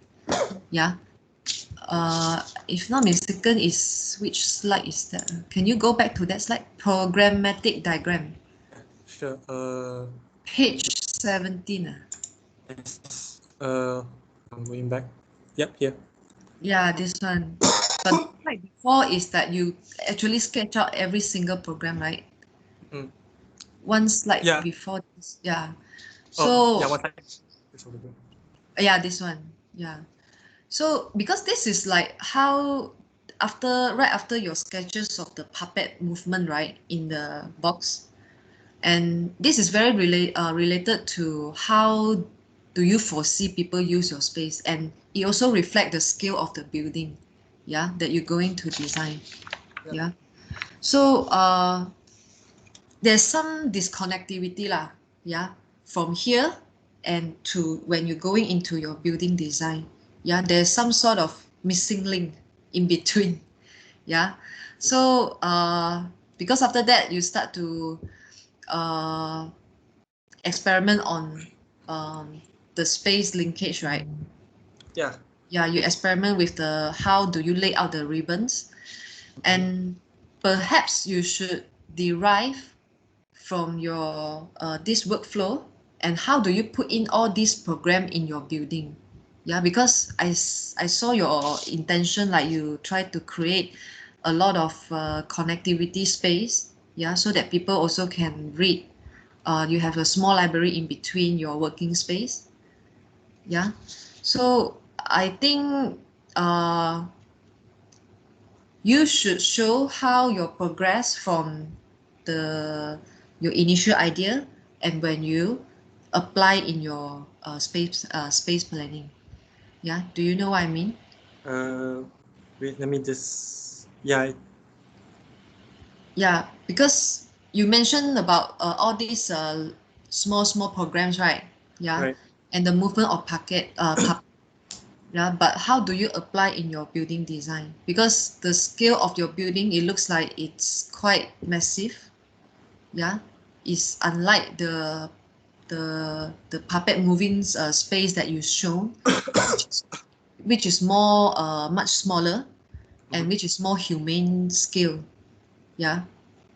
Yep. Yeah, because in reflecting to traditional Thai house, right, their house is not very big. Yeah, everything is in a very comfortable scale. Yeah, but your final design, it looks like a huge building with double volume. Yeah, so that's one of my questions. Yeah, how do you derive it to this scale? Okay, and the second thing is the texture. Yeah, because you develop your what you have learned and what you have studied from the puppet, right, puppetry, into program. Yeah, which is what you were trying to do, the community bonding. Yeah. But for building envelope, yeah, I haven't seen the development of the design lah. Yeah. And I also not very sure what kind of material that you are using, yeah, for building envelope. Right. Okay. Yeah. Okay, that's all from me. Okay. Thank you very much. Thank you.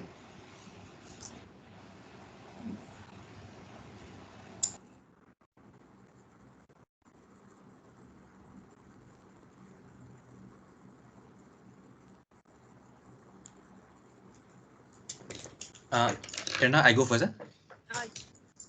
Okay, Edwin, I think after several presentations by several students, I'm starting to have a better understanding on the site. And I think that's very important for us panels. So when you guys present your work, it has to be in a very informative way so that when we comment your work, we comment based on a thorough understanding of what you intend to do. So I think only at this point I have a clearer understanding on the site, on the Dok Kacau Tower, especially, and then the neighboring buildings in terms of the architecture and whatnot, right? Okay. Okay, in terms of your whole presentation, I think the sequence of it and the process is quite clear in terms of what you want to do. And programmatically, I think it's quite interesting how you're looking into the hybrid between the traditional and the modern programs. So I think that's quite clear. Then I like how you did your ambiguous capsule where you redefine what a wall is and you redefine between what's internal, what's external, whatnot, and the construction I think is quite clear for that. I just got a little bit lost when you were showing the ribbon. It felt like out of a sudden the ribbon came in the whole master plan, and you had several options, right, for the ribbons. I think it would be good if you can show the basis of that ribbon, how the formation of that ribbon came about. And then just a second. The sorry. Sorry, I mean like you mean show the basis is like the step by step of how the ribbon forms, right? Yeah, because you had two options. Right? And then those options are very different in terms of its formation, in terms of its relationship to site, in terms of the overall composition of it. So I think it would be good if you could explain explain in more detail in terms of how you actually came about those formation, because that is actually a very important turning point for you to actually start designing your final project, your project tree. So but it's okay. And then looking into the articulated versions of your floor plans, can you go to your ground floor plan? Okay, to the ground floor plan. Is there any way we can sketch on this Microsoft Teams? Or it's not like Zoom? I'm not too sure. I'm not too sure. Okay, it's okay. It's okay. I'll just mention it.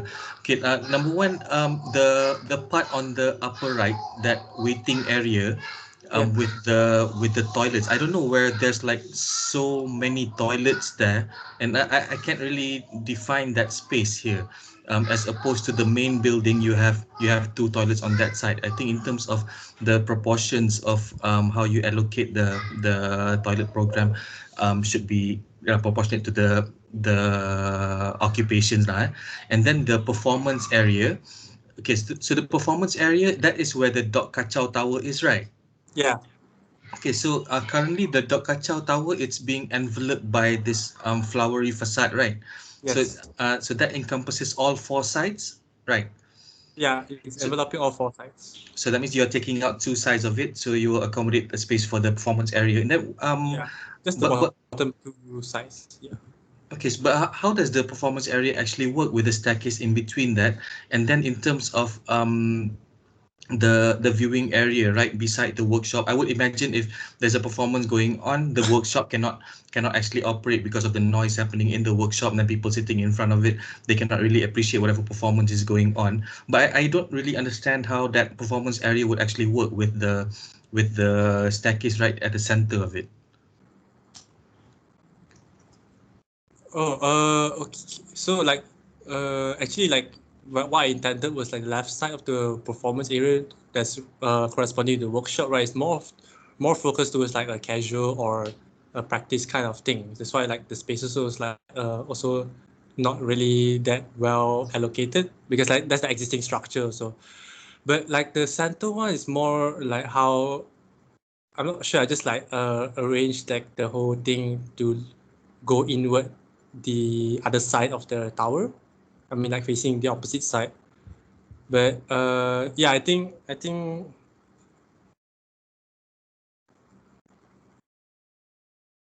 what is the nature of the performance that you will actually be having in that area? Does it relate back to the program that you do, talking about animations, talking about, is it just a kind of projection, or yeah, what performance is going to be inside there is just mostly like the traditional kind of Talung performance. Either that or just going to be like a screen projection. So it's like it could be both.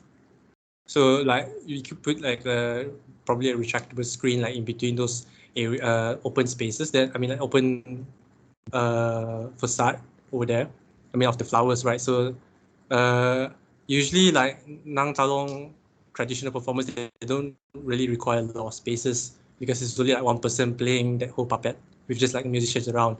And like if I were to like project screens like for modern performance like animation, so I think that one only like also require just like a projector. So that's why I thought like I could just reuse this Dok Kachau Tower, like even though with the existing structure the space is like a bit small, but I thought I could still like use it to have these performance spaces for them. Okay, nevertheless, I still like how you intend to integrate that dot kacau tower as part of the overall planning. And looking at the way the planning is being done, it actually encapsulates that performance area, so it becomes like a primary thing in your overall design planning. So it would be good if you could have some focus on that part, like for example, showing different kind of typological differences between different kinds of performance that could actually take place there. Then I think it could be the starting point or the spark of your space planning surrounding it as well.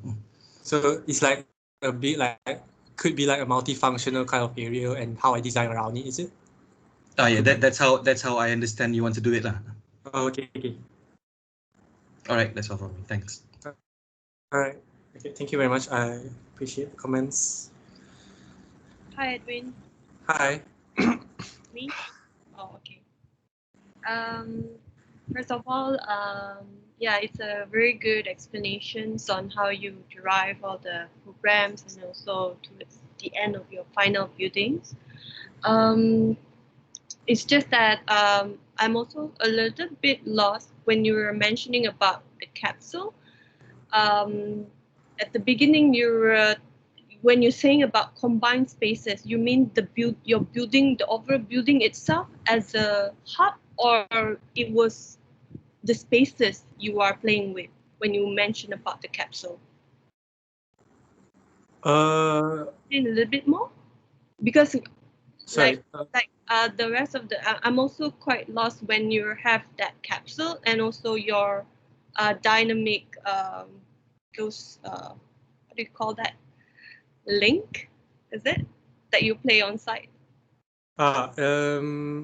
Yeah. So is it the combined space, you mean your building itself, or you are playing with spaces?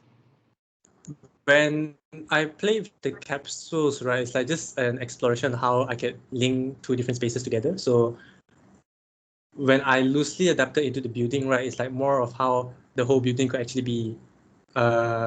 One thing is like how the whole building can actually like be that kind of. I mean, like using the idea of the capsules to actually like combine these spaces of people together. I wonder if that makes sense.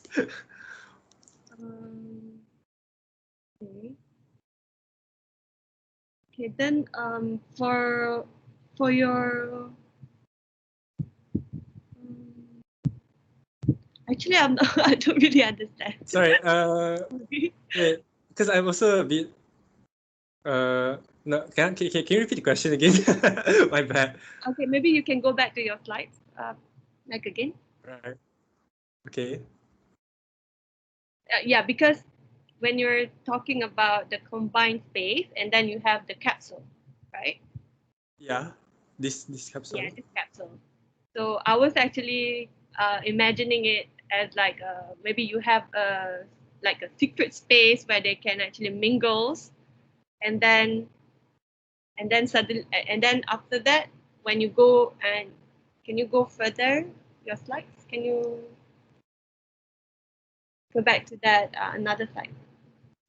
Is it the slide before one or the after? After. I'm sorry. Yeah, this one. Okay. Yeah. So how do you actually combine? Okay, I saw there's a little tiny circle there. So I think you need to elaborate more on how you actually get that capsule and then how you actually integrate this with your dynamic so that people can actually get the focus of, is it the building or is it just the spaces of it? Okay. Okay. The connection between the capsule and what I'm doing right now, right? Yes, because then again you were repeating the same as I think Dia, or I think Dia. You were talking about the facade, right? Can you go back to your? Yeah, this facade. Yeah, I think there's jumping here and there, so I think you need to try to tidy up a bit on your. Yeah. Yeah, I agree. Yeah. And can go back to your floor plan. I'm sorry, Miss, but the time is up for the grid session. Okay. So my comment is just little because I've already got. I think all the panels are already saying the things. It's just that I'm wondering whether you should have a toilet in between, in the middle of your lobby. So that one you can actually think about it and then try to justify why you have a toilet outside. And then I believe that your stage, the Dang Tao, what do you call it? Dang Kato Tower, is it? Yeah, the Yeah. tower. It's not really you are creating external stage, right? Not really inside the building. I'm not sure. Are you going to like hack the wall or something to make? The existing structure of the Dokkaza Tower was actually just like a fence on a bare concrete structure. So there's like no wall to hack around. Okay. So it's very easy to adapt around. Sorry? It's open, is it? Not exactly open, but the flower facade that's sticking on the concrete structure is actually just like a Stage is just around there outside. yeah, just around it. All right. Okay. Nothing else from me. Thanks. Okay, thank you very much. Thank you.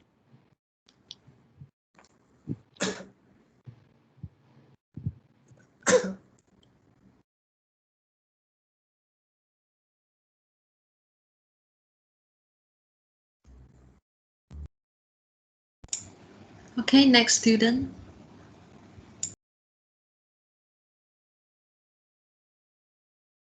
Hello? Hello?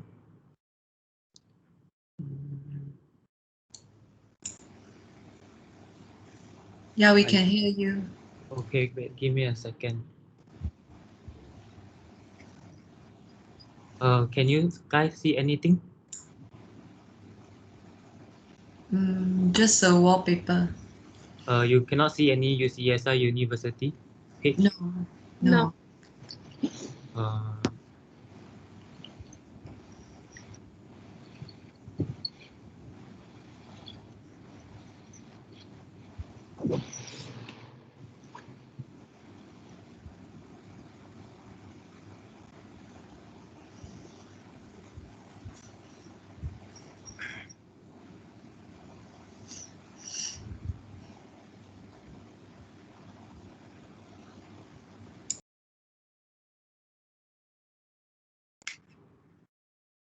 How about now, Miss?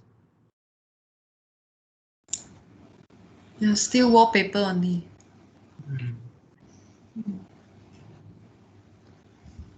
Miss, can you give me a while to figure it out? Or the next person after me can go first? Is it possible? Okay. Sure. Wait, are you ready? Yes.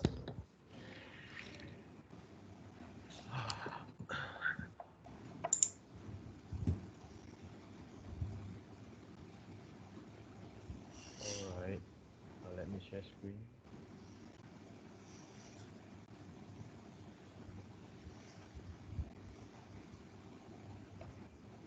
Can you see?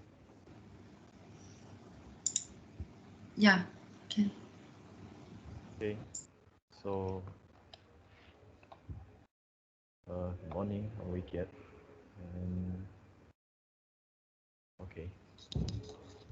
So I'll be presenting my design project. Title is the Future of Cross-Sensory Transdisciplinary Cultural Center.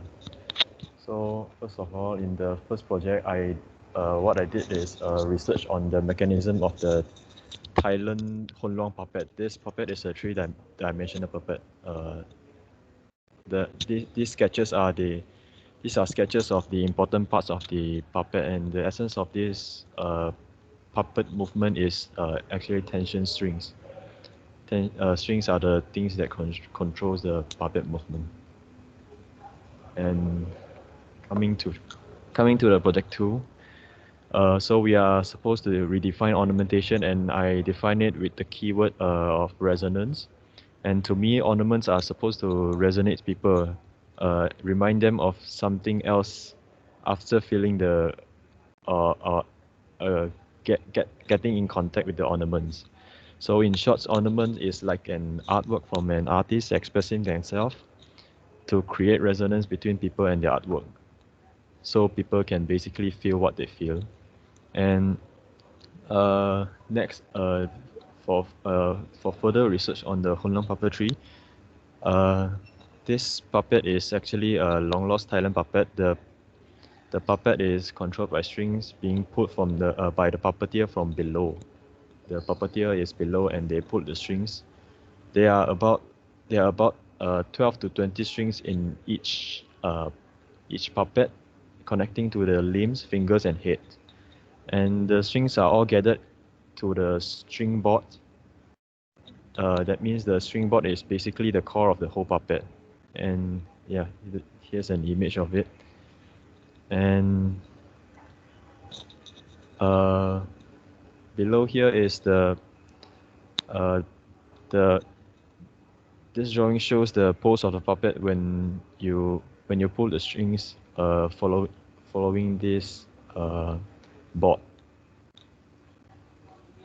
And here is the right side is an abstract showing how I think of the puppet in terms of resonance. So the puppeteer above is like an artist creating poses of the puppet, and then when audience sees the puppet, they will remember things they are familiar with, like such as drawing of like fishing and dancing. So these are the research on puppetry and resonance. And based on the research, we are to design an ornamental building element, and here's the process of form making using the tensor concept together with the form of mechanism and tensegrity. In the end, I designed a suspended table that the framework supports itself with tension force. And these are the drawings to the building elements, a tensegrity table. It looks like it's floating, but it's because of the tension strings holding them together. And next, coming to the final project, the Transdisciplinary Craft Center. So at first we are supposed to design an ornamental facade. So the first thing I did is I proposed a facade design using the tensile mechanism. I get the inspiration from the string boards of the puppet, as you can see here. The facade I designed, I propose is actually a series of movable panels that will move when the users do a random puppet move.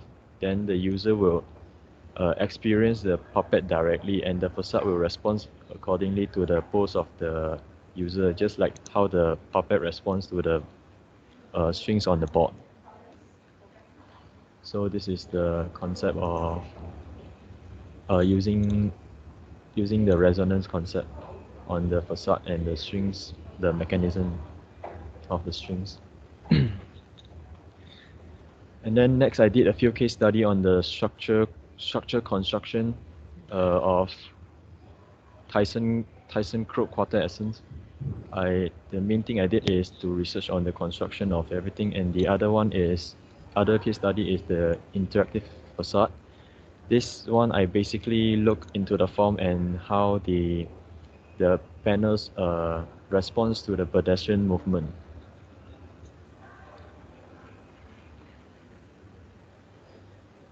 And here's the drawings to the facade, the section and the front elevation. So the facade is basically a combination of different size panel for different purposes and uses.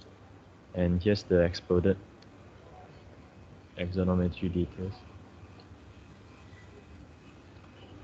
And there's the construction details and the detailed model I made.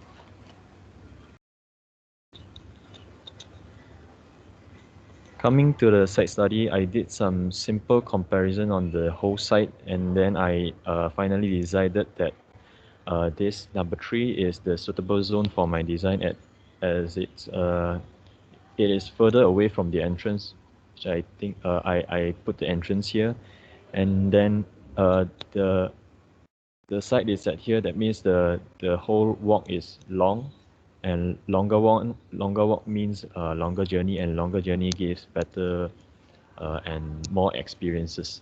So I wanted to create a sensory journey that will give memorable experience so that people remembers about the craft center and ultimately remember the Honlang puppet culture through resonance.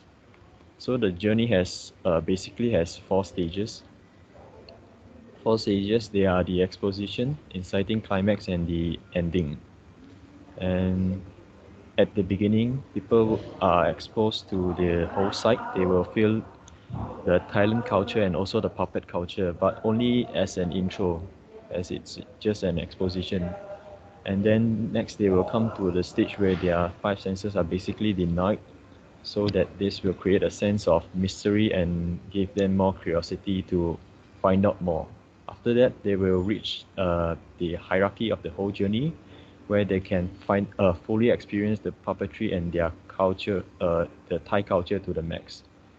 And finally, the ending stage is where they build memories and relax.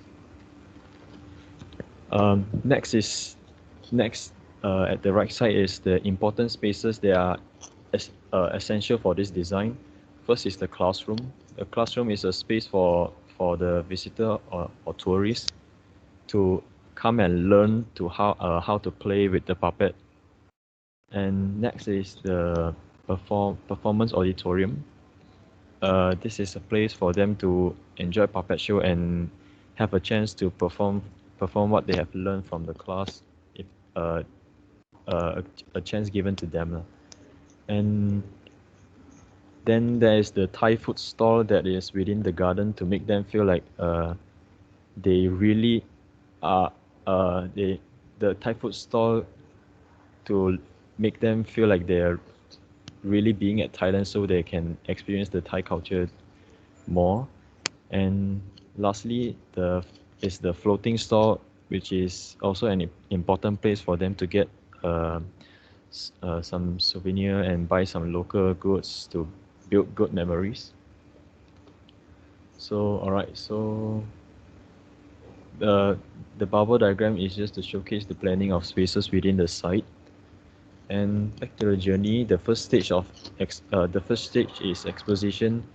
The features included will be the garden, which is originally already in Dok Kachau, and the Thai food stall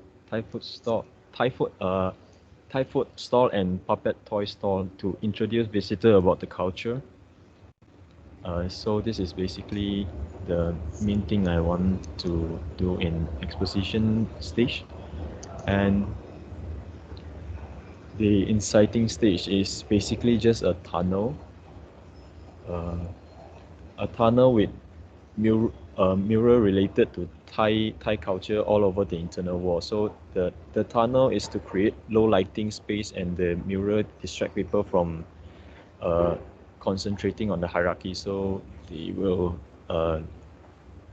lose concentrate. And the climax is which the main building is. The main building will have a gallery for exhibition of the Honlang puppet to propagate the culture. And the auditorium, like I said, it's for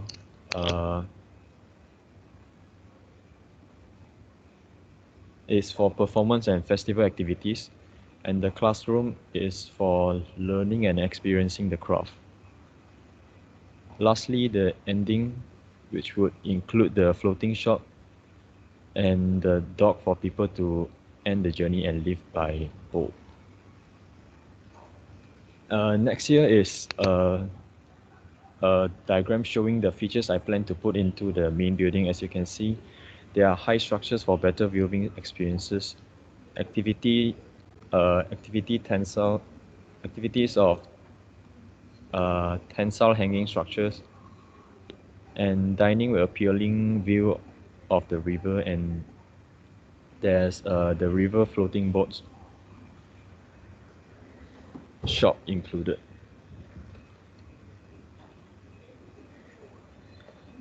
Next, in order to come up with a form, I did 3 mock-up simple form to explore.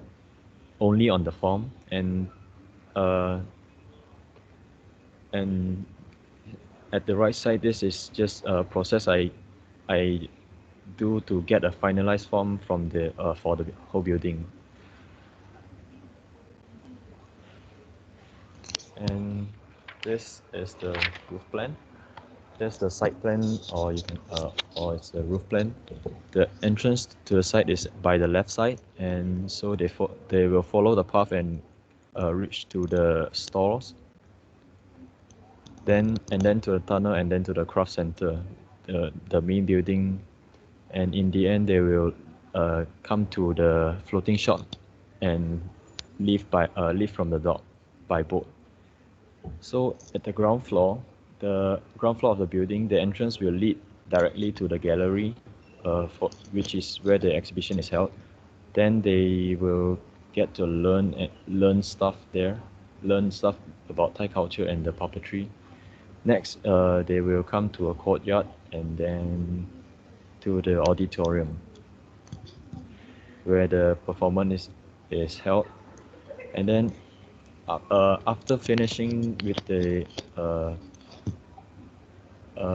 performance activities, they will leave by the exit from below, and will come to the second floor, which is where the classroom is at. They will decide if they want to learn and find out more about the puppet, and then in the end they will decide to do the performance or not in the auditorium, which is by the stairs here. The stairs here is leading directly to the backstage of the auditorium. And also next is the classroom is next to the dining area. The dining area is an open space. There's a bar at the corner and a hanging net hammock playground right above the courtyard. So whenever people are playing at the hanging playground, people from below will see them on mid-air. Will see them on mid-air moving just like how the puppet do. And here are some perspective of the building, the exterior classroom and auditorium. In more perspective view, the dining area, netting playground, where mostly children would like to have fun there, and people from below will see them having fun on mid-air. And there's the elevations and sections, and yeah, that's it. That is all.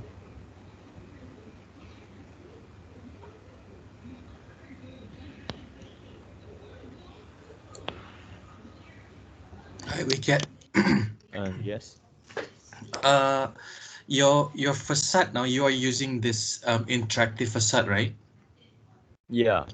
So the interactive facade, is it based on the technological, I mean, using sensors and all? The concept of the interactive facade is using a sensor and motor, but for me, I'm using strings just like the puppet.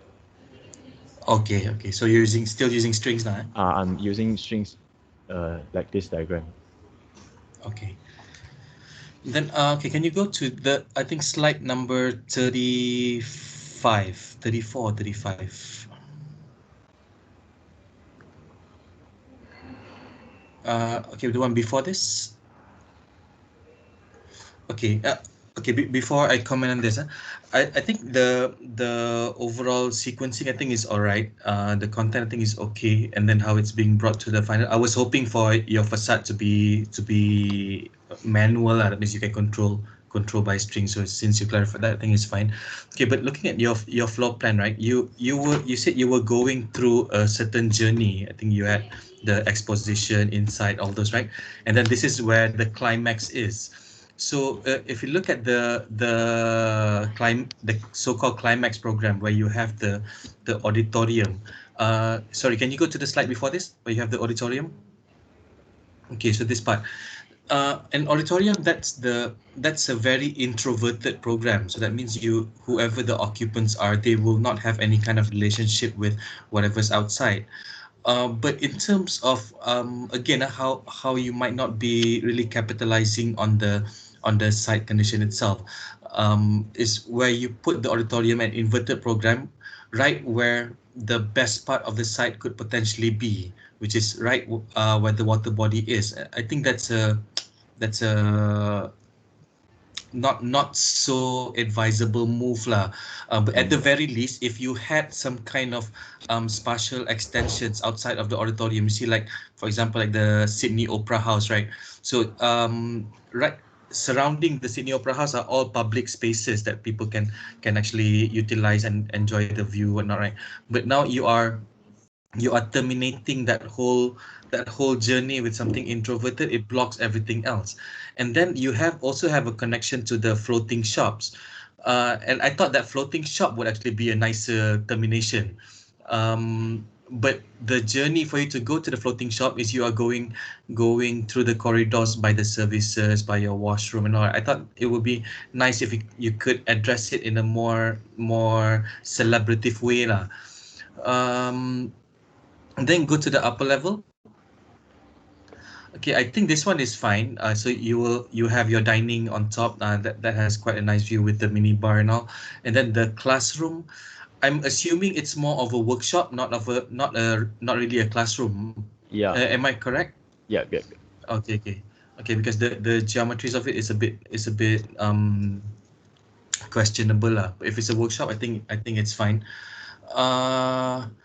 Okay, I think like the storyline of how people would actually experience the programs that will take place on site. But you also you have the boat access as well, right? Leaving. Sorry, the boat access. Boat access. You have the yeah. boat access. Yeah. Okay, so I thought if you use that as part of the way you control your space planning, it doesn't actually have to start from the southern part of the site where all of your that four, what do you call it, that for the exposition inside thing, the sequencing, right? So it doesn't actually have to start from the southern part of the site. It could actually start from where the boat actually stops. So that means that becomes a point of departure from people entering from the south and people coming by boat. So that can be the point of departure, and then that can be the starting point of that whole journey. Then I think apart from that, I think everything else is okay lah for me. I mean, there are some certain details that I would want to question, but I think it's okay lah. Like for example, your perspective view, you have very open spaces, the staircase going up, there's no formal covering, but I don't want to go into that detail lah, just the fundamental stuff.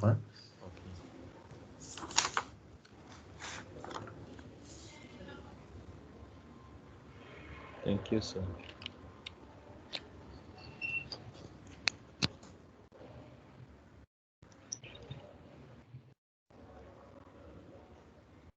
Hi, Wicked. Hi. My question is that do you have a roof plan for your perspective, for your design, for your buildings, or do you have a can you go back to your perspective where it shows your roof?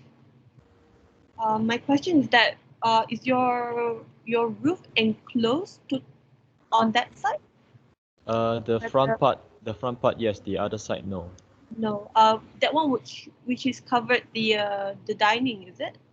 On top of the dining is covered by net, like this hanging net. Okay. So that one is something like your facade mechanism too. Are you using the same mechanism as your facade? No, the facade mechanism is only at the classroom site. Okay. So what type of roofing is that? Is it like a canopy style, or I just want to understand? Because to me, your flows of your journey, how you actually entering your buildings, there's a reasoning to it. There is also a clear direction where people, how you direct guests and how you direct your users is very clear. So I think my comment is more on the technicality. So particularly when I see some of your buildings, you have to ensure that some of your staircase have railings, and then if you indicate that your roof is enclosed, so I think maybe you can show it in your roof plan. That would be much better and more understanding on how your dining spaces are and how people can actually. Do you have a perspective for your dining space on the upper floor? It's such a messy. Can I see your section, which is the slide after this? Where's your cut sections actually? Cut section? Yeah, that's the thing. I actually kind of careless. I forgot to. Actually, it's very important because you have a journey in your your building. There is a story, so I think your section will be very nice. I missed out the section cut line there on the plan. Show, your journey, your section, that will be really nice. I think that's all. Okay.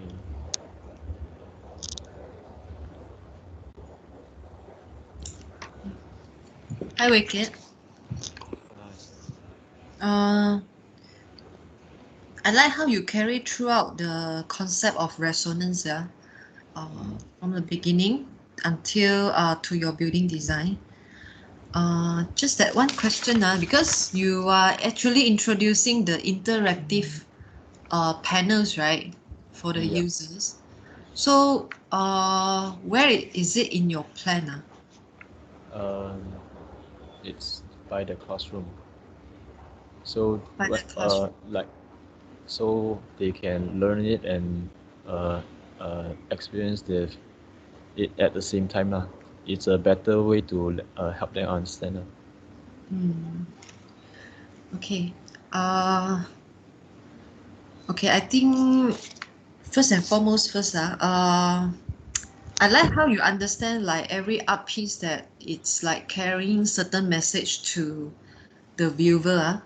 Because not only architecture, like movies or paintings, every time you watch a movie, there's certain message that the director want to convey. And so as in a building design, in architectural design, because very often that we design a building that it's able to function well, for the program, but a lot of people haven't carried out until to treat it as an art piece. So I think that is what architectural school has to do, like in training the students, like by looking at the building as one of the art piece. Because we are not designing a building which is able to function. So I think interactive panels, it's very interesting because it involves a lot of interaction by the users, and because your concept is resonance, so you really want to engage the users and even create a longer journey so that they're able to experience well what you has planned. So I think you can have a deeper research on the interactive panel, because I don't really able to imagine how the users are able to interact with all these panels by using string, and how does this interactive panels, right, coherent with your space? Why is it allocated at the classroom but not dining? Why is it allocated at the gallery but not auditorium? So I think you need more sketches or diagram on your intention, and therefore it will determine how you do the application in your floor plan. That is my opinion.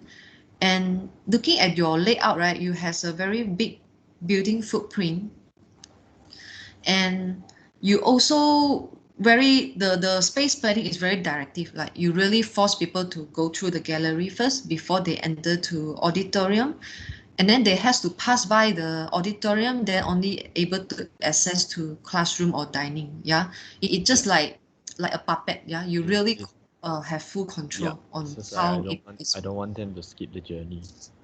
Yeah. So it is okay because it reflects the concept that you want to do.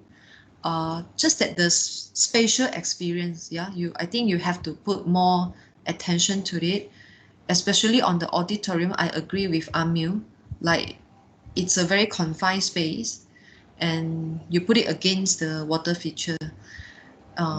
And on the other hand, auditorium, even though it's a very confined space, but it doesn't stop the interaction from the people to your building facade design.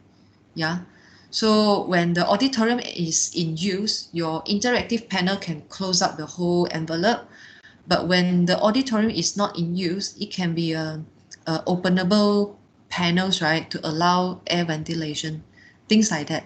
Yeah. So I just want to encourage you to think beyond what auditorium should looks like. Yeah. Okay. Yeah. And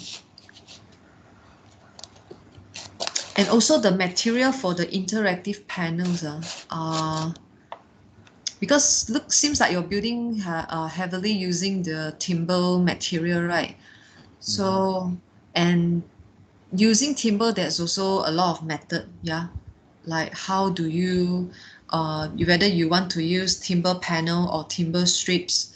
Yeah, and I think you can put more thoughts on it so that it also act as a interactive panel. Yeah, instead of you really create an elements that and call it as interactive panel. Material can be an interactive medium as well. Yeah, and do talk more on the light and shadows. Yeah, for an architecture student. Yeah, I think it's very important because looking at your facade design, right? Like for example, rear elevations, you do have like permeable screens. You do have solid panels. Yeah, so do talk more on this. Yeah, and it will reflect in your space design. Okay, be able to enhance your space design.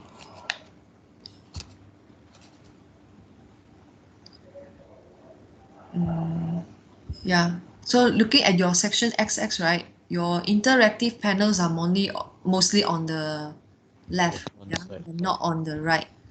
Yeah. So by right, the interacting activity shall keep on going, yeah, throughout your spaces. Okay. All right. That's all from me.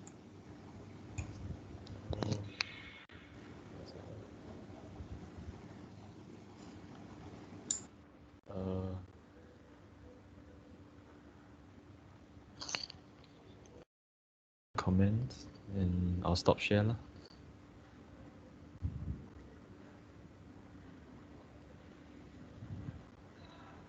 So who's next? Edwin, are you ready? Have you sought out the? It's Liang. Hello, hello. Oh, Liang. Oh, sorry. Yeah, it's me. It's not Edwin. I still haven't figured it out, but I've asked my friend to help me share what I present. Yeah. Is that all right? Yeah, sure. Okay.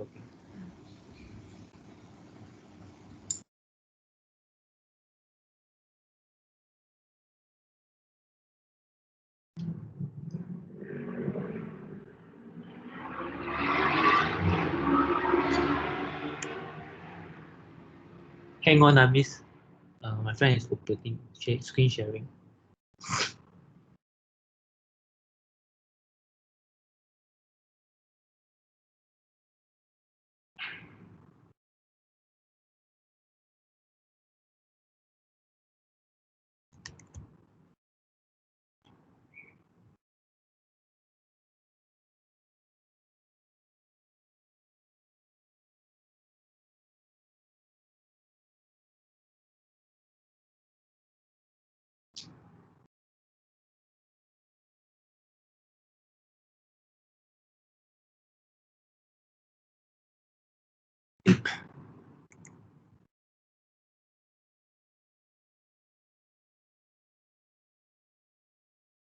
Uh, can me see the slides?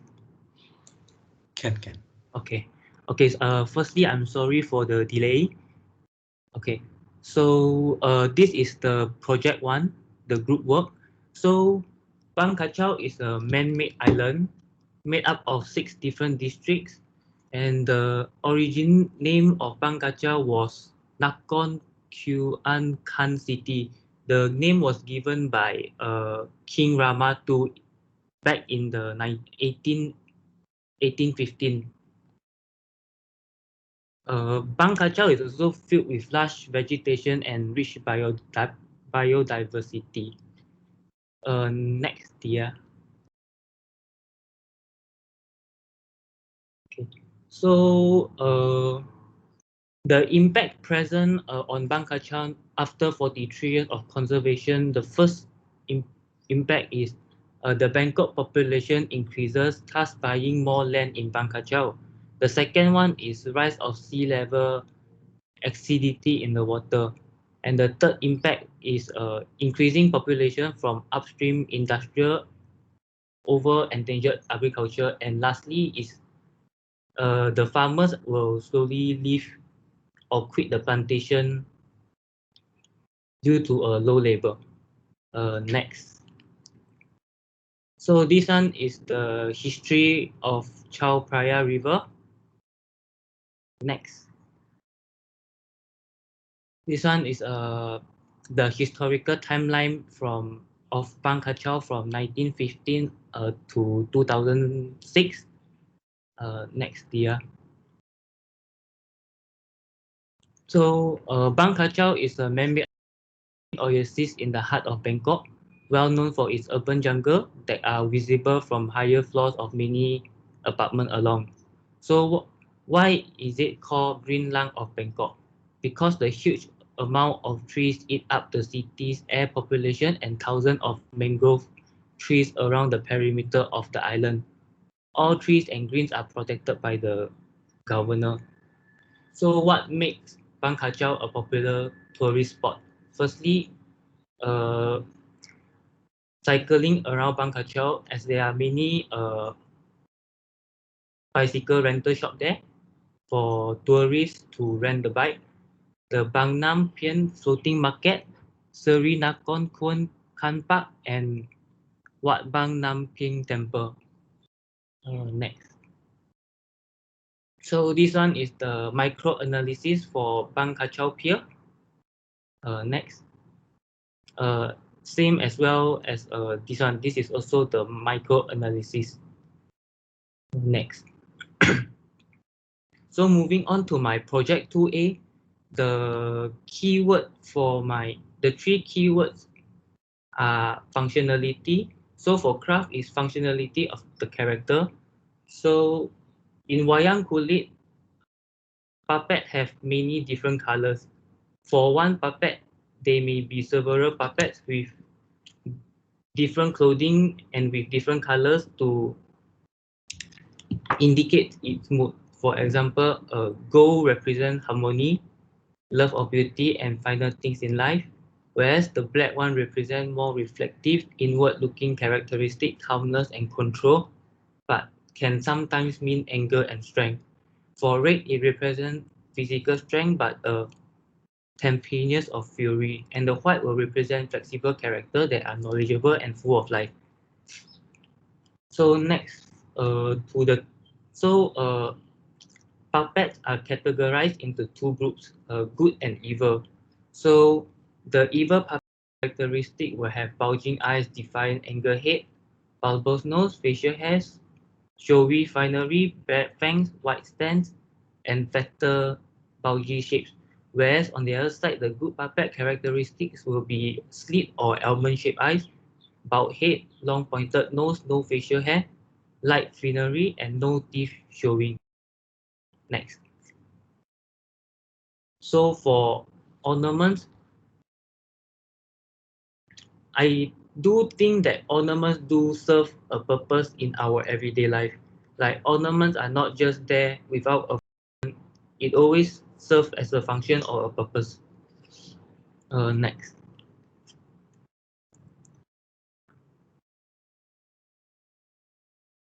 So the type of agriculture system found in Bang Kachau, there are 4 different types. The first one is traditional mixed orchard. Second one is monoculture. Third one is integrated farming. And the last one is agroforestry.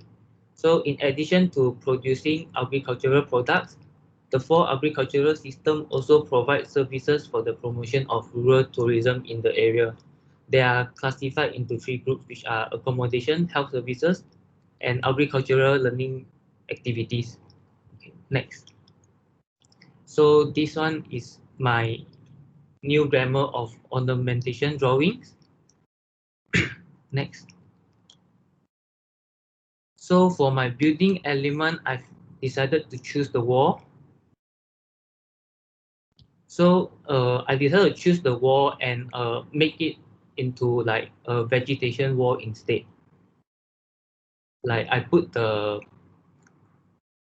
because right now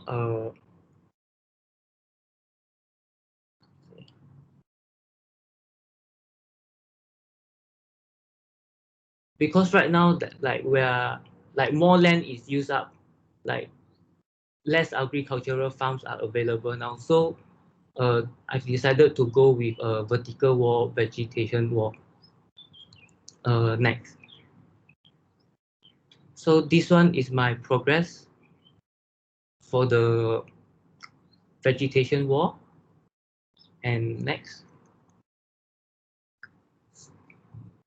So this one is the site synthesis of Bang Kachau map, like the location of hotel and accommodation, the health services there, the tourist attraction that is inside there, and the food and beverages too.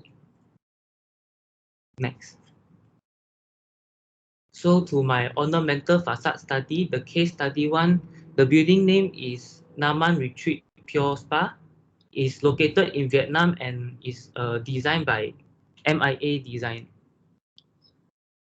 So the facades here naturally ventilated for its tropical climate. The texture for shade is through hanging plants and white structural fins. Screen of louvers paired with plants, so feel less confined and it's not just like a solid wall. Privacy within the resort, no wall spa, softened lights, creating a dapper effect, and visitors will feel connected to nature and calmness. So similar to my case study too, also Naman Retreat, the Babylon, also in Vietnam, but designed by VTN architects. So why did I choose a vegetation facade? It loses and absorbs heat easily. Plants create a cooling environment through evaporation, provide a good shade, protect the walls from direct solar radiation, take up little spaces. Evergreen plants prevents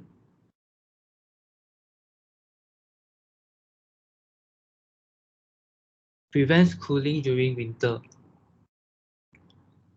Next. So this one is my mock-up model for the facade design. There's 2 different types, design 1 and design 2. Next. And this one is the one of the section of the wall facade. Next. This one is the other side section for the wall facade. Next. And this is my model. Next. So for my design intention, I want to design a craft center with the element of a spa inside it. So based on the 3 keywords in project 2, the ornaments, functionality of ornaments, and for craft, characters, functionality, the site, tourism, agriculture. So how can a spa make people feel more calm?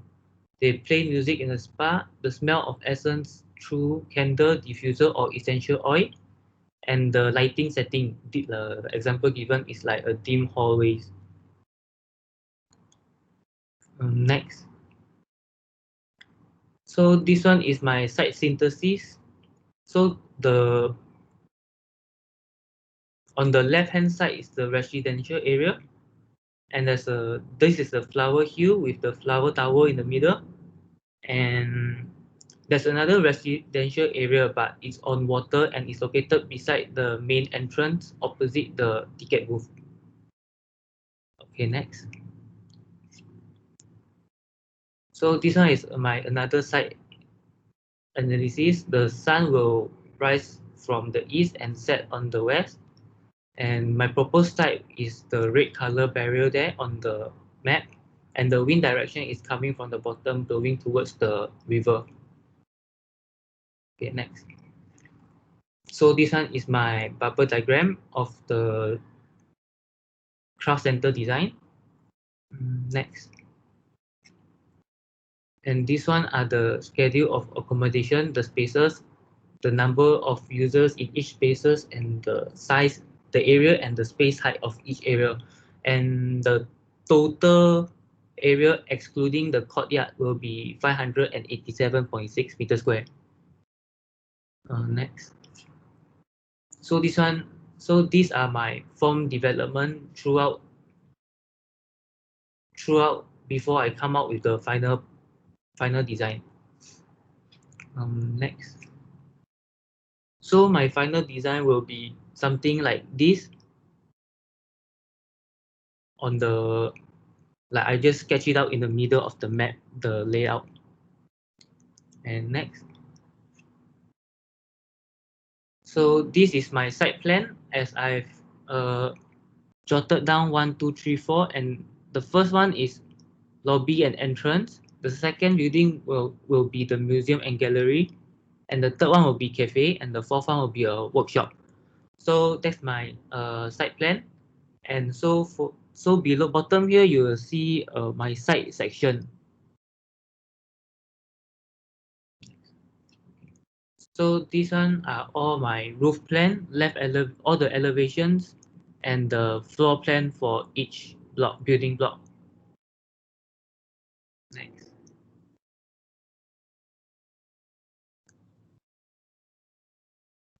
Next here. So the above here will be the floor plan, and I shown above the section that I wanted to cut. So basically there are 2 sections cut on each building. Next here. And lastly, this is my isometric model, and bottom of it is the exploded axonometry of building number 1, and on the right hand side are all the elevations of the model. I think that's about it. Thank you. Do you have a floor plan that shows overall? Instead of all the buildings separated? Hang on. I have it, but it's not. I didn't insert it inside here. Can you show it to us, like the files or something?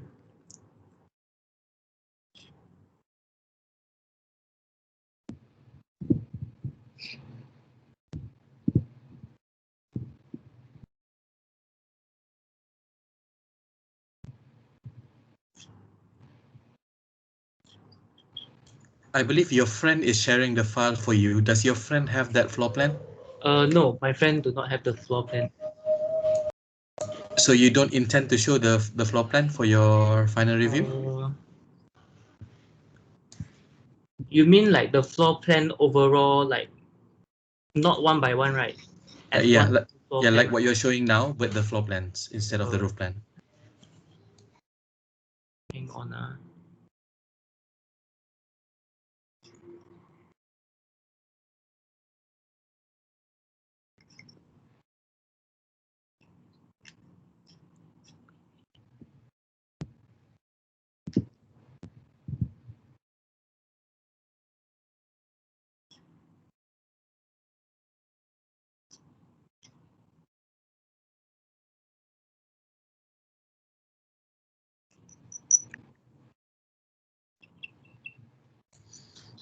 Okay, it's okay. I'll just assume lah.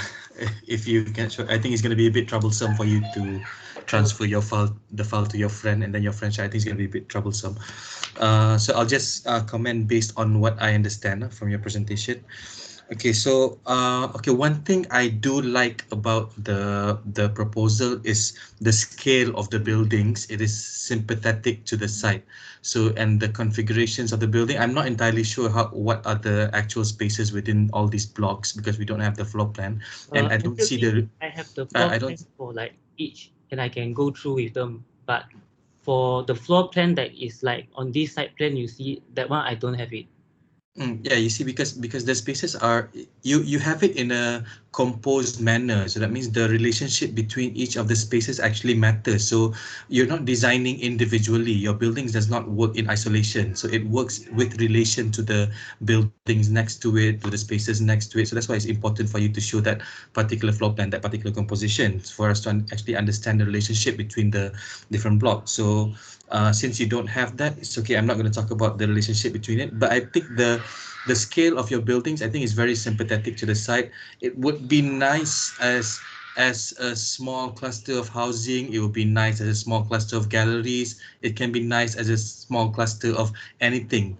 And that being said, it becomes like a very generic building whereby I don't see any linkage between this, whatever that you propose here, with your original studies. So the earlier part, I think the earlier part you had quite an in-depth presentation where you were talking about the different colors, how it was representing different things. I was actually hoping for that to actually being brought forward to your proposal, but suddenly it stopped right at the point where you were talking about the building element, where you jumped to designing a wall, a green wall.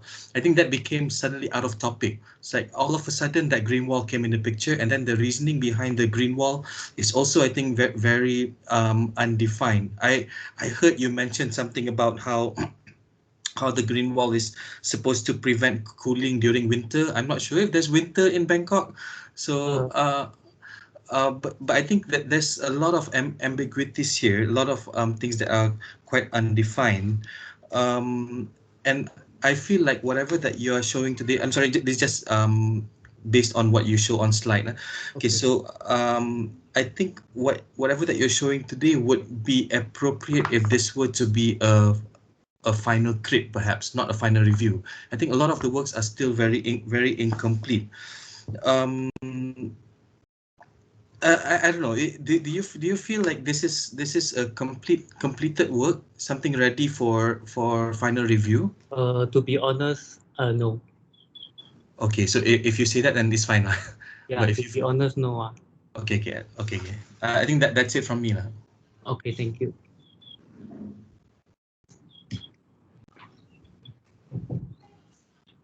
Hi. Hello. Liam? Yes. Hello. Liak, I think there's one thing. There's some things that I want to highlight to you. Okay. I'm also very lost when you suddenly talk about the vegetation wall that you are proposing, because you were mentioning about ornaments, how it functions, and then you can clearly tell that it's reflections of culture.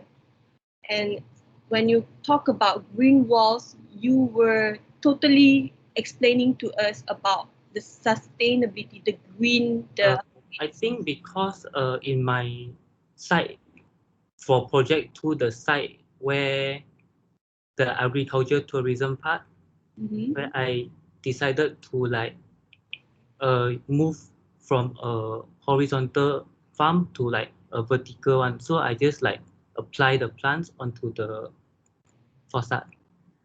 Okay, that is one of the reasons, but there's a main reason why when you were talking about the ornaments, because this, I correct me if I'm wrong. All right.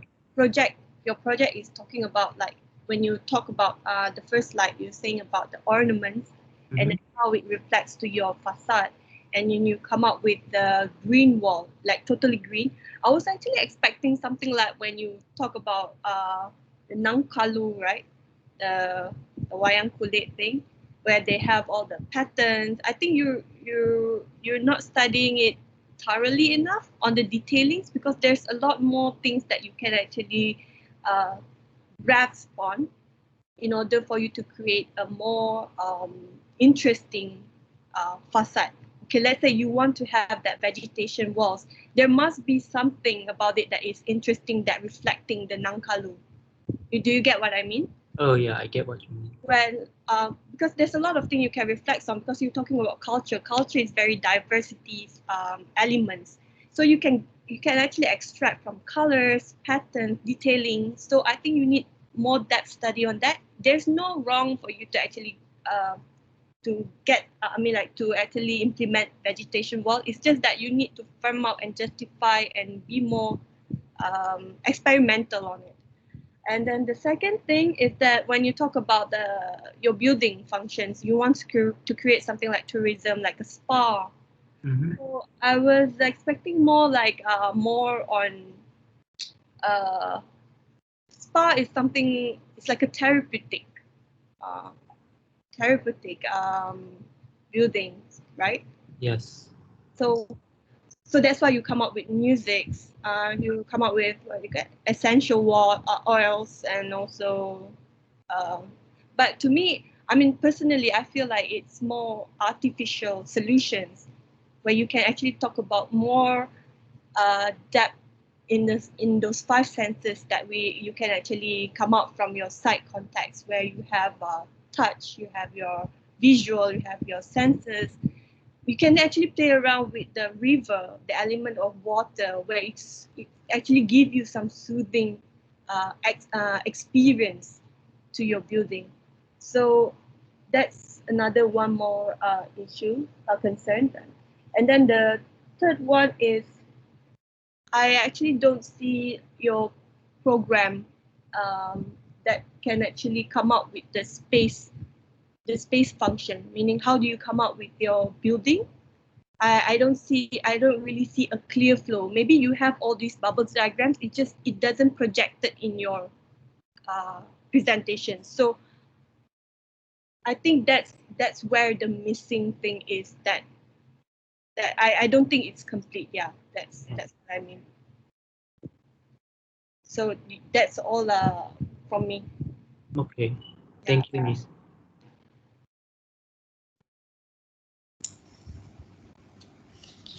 Yeah, I do agree with Erna and Amil on like the green wall, because yeah, I think your things, right, is jumping. They are jumping here and there. Okay. Okay. For example, from your analysis of the puppetry, you even study like different character and different colors representing different expression. Oh yeah. Yeah, or different meaning. And when you jump into a green wall, right, you do mention about different colors of the flowers, right? But you didn't go into detail, and that's why we don't see the relationship between the two. Yeah. And you do have a study on how do you design the panelings, yeah, for the vertical plants to climb up, yeah. Oh, yes. Yeah. But what is the relationship between this and with the puppetry? Yeah. So it just like you suddenly jump to green wall, and then you just continue on the green wall thing, and you forget about the puppetry. Yeah. We don't see the linkage. Yeah. And you even have to define the spacing of the panels and why it is so. Is it the proportion coming from what you learned from? Yeah, for example, yeah. How do you link both of them together? And after that, you introduce the program of a spa, yeah. And you also mentioned about the dim light, right? Oh yeah. To create the ambience, yeah. So among the three items are like the puppetry, green wall, and spa. What are their relationship? What that links them together? Yeah. If you're able to get or define, then we will see you're able to justify, yeah, because your presentation, like you are jumping into spa, and then after that you left us like very clueless, yeah, what happened in between. Okay, and how do you implement this green wall to create the environment that the space of the spa required? Yeah, we don't see it. Okay.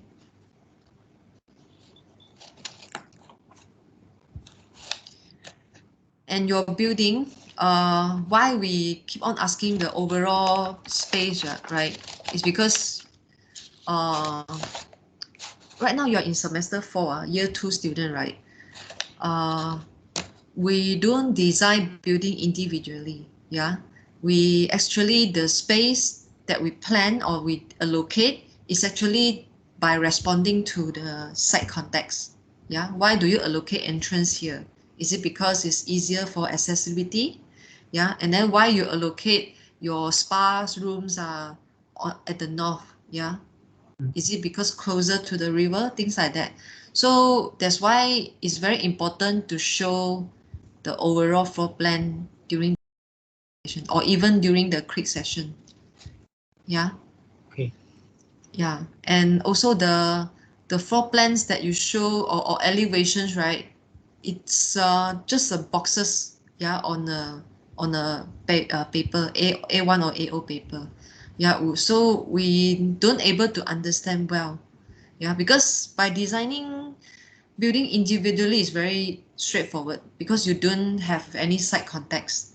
Yeah, but as an architectural student, you are sensitive to all this. Yeah, and that's why from the very first students that we are asking about the site context, we try to understand more about the context. Yeah.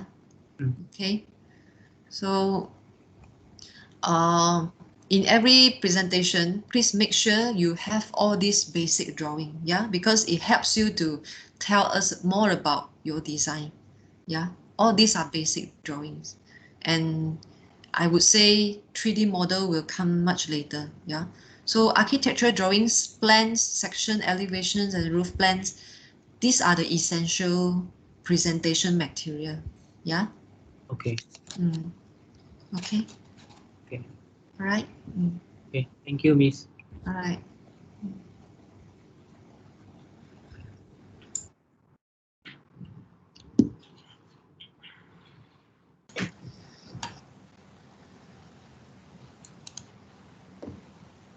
The last one? Yeah, I'm the last one.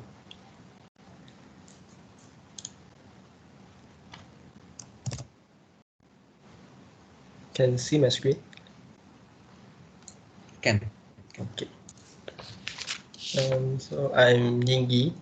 So today, the title for my today presentation will be Rehabilitation Transdisciplinary Craft Center, where the three words identity, impression, and ecosystem will drive my design.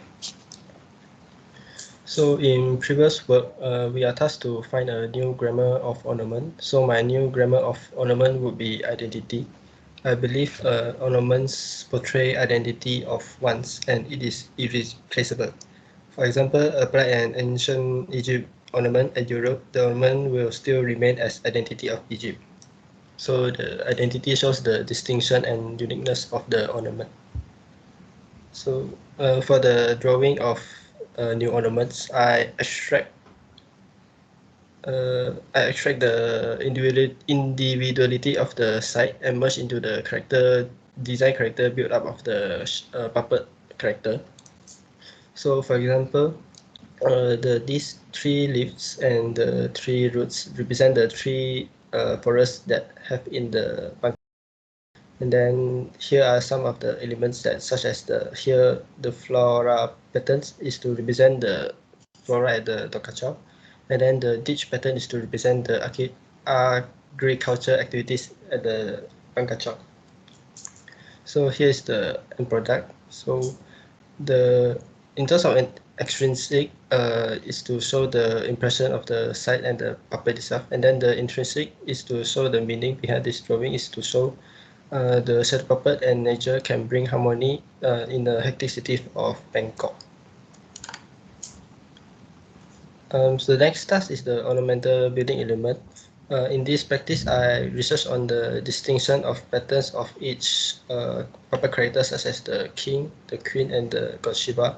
So each of them have like their own patterns. Also, have their own. So I apply it into the column so that the column it won't is no more an ordinary column but have their own identity. The column also is a form of to represent the trees. So this is the map of the Bang Kachau, and the red one is the Bangkok district. So the Bang Kachau is next to it. So back in 2018, a survey is done by the Mental Health Department of Thailand, so that around 50% of Bangkok netizens are stressed out. Among them, around 21% stated will watch movie or have vacation to release stress. So technically, the Nang Talung is a movie show. So I can see how shadow puppet fit well into the set and work together with the nature to help in relieving stress. My design intention is to create a getaway arts and craft center for the visitor to enjoy art and nature by exploring and involving in the activities and further relaxing their mind. So there are two ways to relaxing. One is the active and one is the passive, which both involve sensory. The active means involve hands-on activities such as the puppet craft making, puppet gardening, puppet manipulate learning, while the passive is more on sightseeing such as the exhibition and greeneries. So these two zoning, the active and passive, work together and enhance the overall experience. Because if too much of active activities, it might be a tiring experience. Well, if too much of the passive activities, it might be a boring experience. So these two like balancing out each other and give out a more enhance the overall experience. So here's the target user are the family, craft lovers, nature lovers, and tourists. And here is some of the diagram of the program. So here is the site photo. So the opposite is the Bengal district. So our proposed site will be located at here. So the main approach will be from the pyre, and then here is the. Can you see my cursor? Yeah, can. Okay. So here is the ticket booth, and then here is the hotel. So the opportunity is that we can attract the tourists to visit to the craft center. And then the purple is the residential area. So at the center is the flower tower, which have the opportunity to be a landmark and as a central point. Then here is a mangrove swamp forest. So have an opportunity to have a forest trail walk. And then here is a small hill. I originally have an opportunity to have an approach for the roof garden. So here's the list of the spaces, and here's the bubble diagram. So for the shadow puppet, I divided into two main space, separated by the landscape. Is to allow users to have a break when moving from one space to another space, so that it won't be a compact and continuous flow of activities which may cause tiredness. So the landscape will be like a place to have a rest and have a break. From my concept, the word identity we can look into the extrinsic and intrinsic, where the extrinsic creates the intrinsic. For example, the shadow and lights of the shadow puppet create the entertainment purposes. So I translated it into the zoning of space, which it will be the process and the product. So the process will be consist of the active activities, while the product will be the passive activities. So based on this, I created my conceptual zoning. For example, the puppet crafting workshop created the exhibition. So all the actions, the process will be at the outer ring, and then the product will be at the inside. For my form development, first I apply my concept and site synthesis into the site. So the middle will be the landscape and reflecting to the forest. And here will be the performing area reflecting to the hotel. And then here will be the paper craft makings reflecting to the locals. Then I just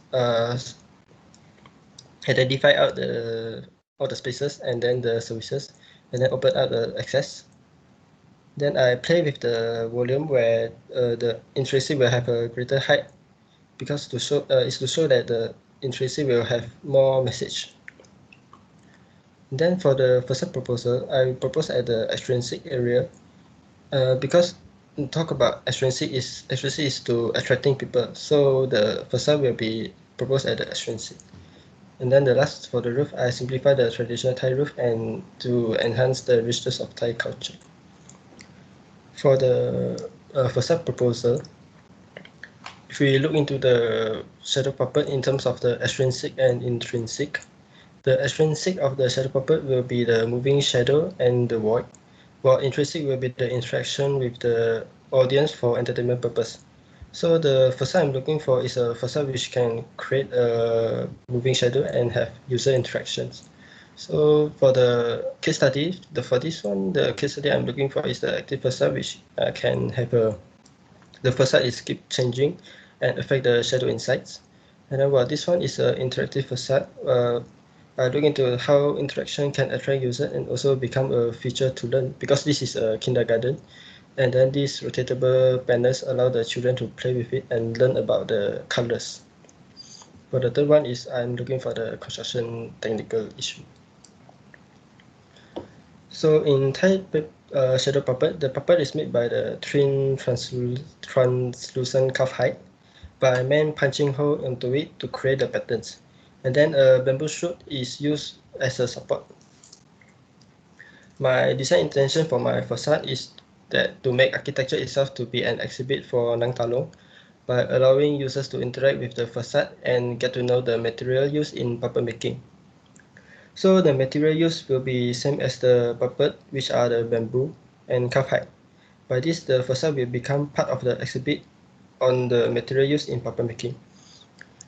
The cuff height panel is rotatable, allow the user to interact, and the way they push the panel to allow a void on the facade is to intimate the way puppet master crafting the puppet by punching hole into the cuff height.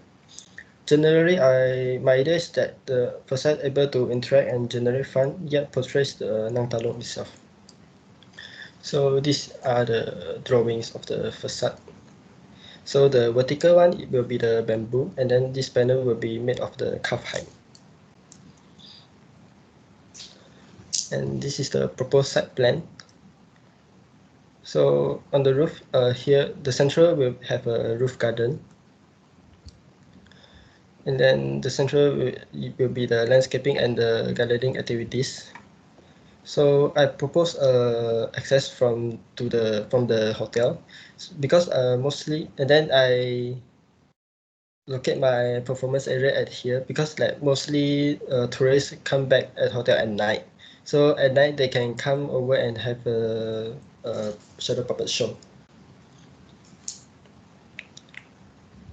So here's the elevation. So the facade proposed will be at the extrinsic area, which means will be located at here, here, here, and here.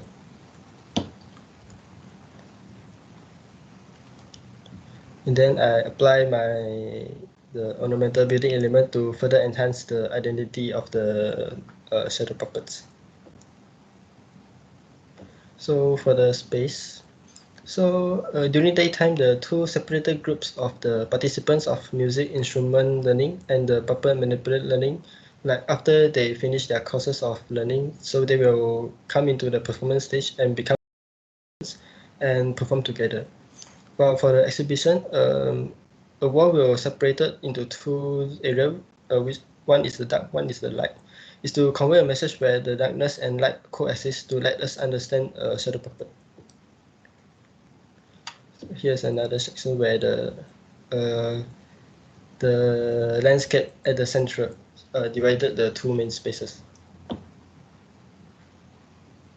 So here's the perspective. This perspective is approach from the piers, and this one is from the roof garden. So the opposite will be the Bangkok city skyline. And here is the facade proposed, which allow the users to interact with it. And here is the central, at the center where the landscape. And here is the forest trail walk. This is the performance area, and then this is the interior space quality.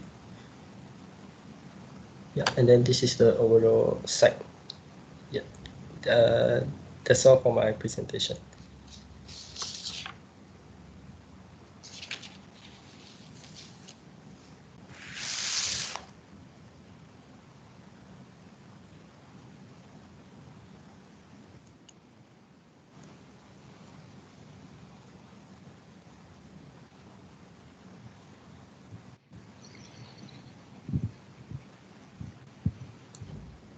Any of you want to go on first? Yeah. Can I go on first? Yeah. All right. Hi. Hi. I like the flow of I think your building program is quite interesting. You integrate a lot of interesting aspects into your building and how you actually can attract from the locals and also from the tourists, and where you are attracting them is actually very important. Mm-hmm. I don't have really much comments actually, because correct me if I'm wrong, your eccentric and your intrinsic is just your intrinsic part is the one that cover the facade, is it? Can you? Extrinsic. Yeah. Where is my? So your facade, which is the one that you studied, to have them and the. Sorry. Again, that you are covering, the orange. Yeah, the orange, the red. Sorry.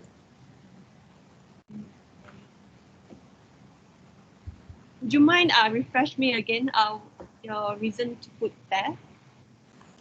So because my facade is an interactive facade, so in terms of the concept, the identity, so because we can look into like intrinsic and extrinsic, so the facade is more like an intrinsic part, and then extrinsic is also is to like how to say, like extrinsic is to attract people, so that's why I put my facade at the extrinsic area. With this with your facade, you're trying to interact with your people by having that at the external part of your building, right? Yeah. Actually, can I see your floor plans back in your slides?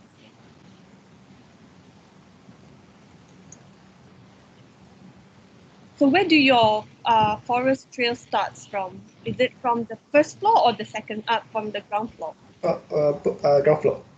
From ground floor. Yeah. So once they so they will enter it through your. Actually, where is your entrance? Here. Your entrance. Your building entrance. Building entrance will be the main entrance will be at the piers, from the piers. So it's from the river, the one passing the river. Can you zoom out a bit? Zoom out, cannot. I already set the size.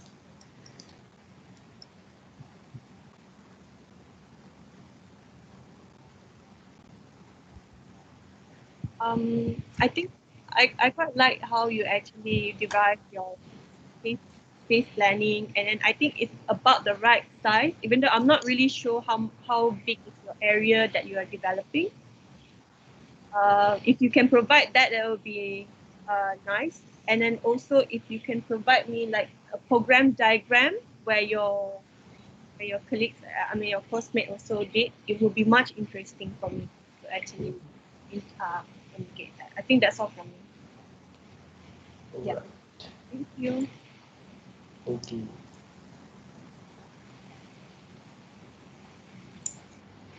Okay. Hi, Yinyi. Hi. Right. I like the way how you derive your space from extrinsic and the intrinsic, right?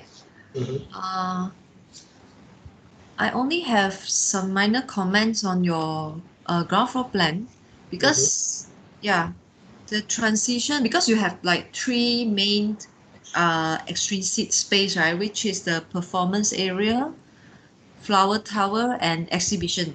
Yeah. So, and then that one, the three major program is intrinsic, right? Yeah. Yeah. So the extrinsic program will be the flower sandbag workshops and the studios, learning studios, and also the puppet crafting workshop. Yeah. Yeah. Yeah. Just want to remind you to be careful because the transition from intrinsic program to another intrinsic program, the in-between space also very important, yeah, because it links the two different intrinsic together. So because at the moment you are putting like storage, office and toilet in between the two intrinsic, which I think you can do it on the other side while allow the two intrinsic to share a common extrinsic. Yeah. Do you know what I mean? Oh, yeah. Yeah. So the transition of the people from space to space will be smoother and more connected. Yeah. Yeah. So and also like the storage area in between the exhibition and flower tower also can be at somewhere else while you may let the souvenir shop to engage the entire space. Yeah. Okay. Yeah. So to have a smoother space transition. Yeah. Okay. And other than that, you are doing quite good. So yeah, that's all. All right. Yeah. Okay, hi. Okay, my comments, I think in principle is almost the same as Cheryl. I think it's with regards to the relationship between the three blocks. If I were to see this as three blocks, even though it's like a continuous building, so the way you strategize your spaces, that you encapsulated the intrinsic with the extrinsic programs. You see, even in diagram, you start to see how the central program, I think central was intrinsic, right? Yeah. So all of the three intrinsic programs are being segregated.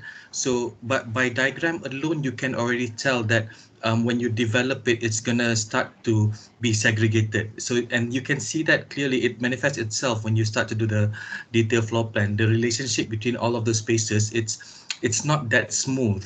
The flow of spaces. But I think your perspective helps a lot actually.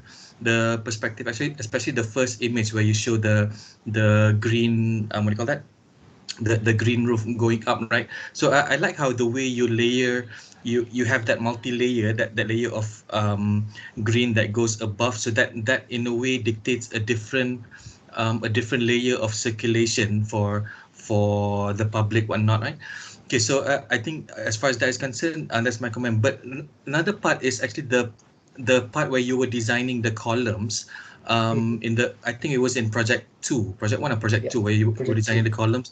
So you were looking into the functions of the ornaments, and then you were re-evaluating or recomposing the elements, the ornamental elements within that column, and you had your own version of it, right?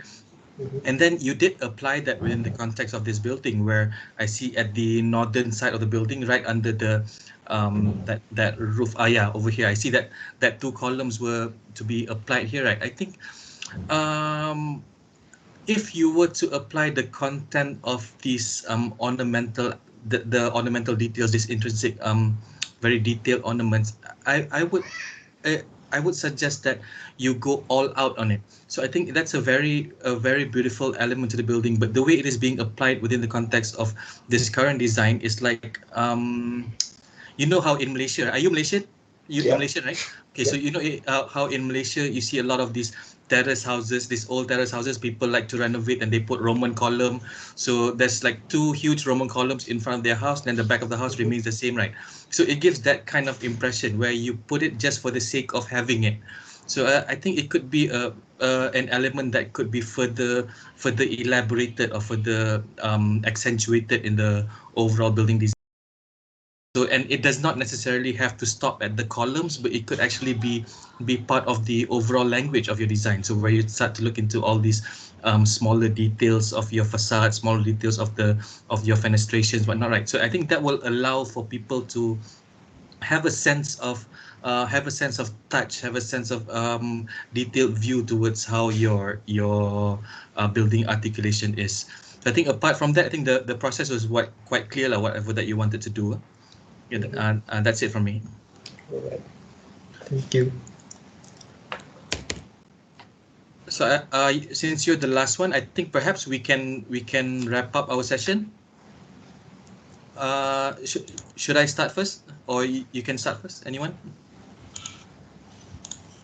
Okay, since my mic is on, I'll just start. Okay. Okay. You guys are in 2nd year, so after this, by right, you guys will be starting your 3rd year. So I think that there are a few things that I want to highlight. I don't want to comment. I don't want to give any general comments with regards to your design, because I think that has already been commented individually. But one of the things that I do want to talk about is your own perception towards how these sessions are meant to be. So you see, you have been working on your project. I'm sure a lot of you have been doing a lot of work from the very beginning of the semester, and I think you guys had your challenges of doing things online. You guys didn't have a chance to visit the site. It would be nice if you can visit the site, but since this COVID thing, so you guys have a lot of these limitations. And I believe if you guys had the chance to go to site, I think you would have a better understanding on what the site is. So I don't blame you for that. Okay, but when it comes to these kind of sessions, you have to keep in mind that we also don't know about the site. So chances are, if there were anyone to be most knowledgeable with regards to the project information, it will be you.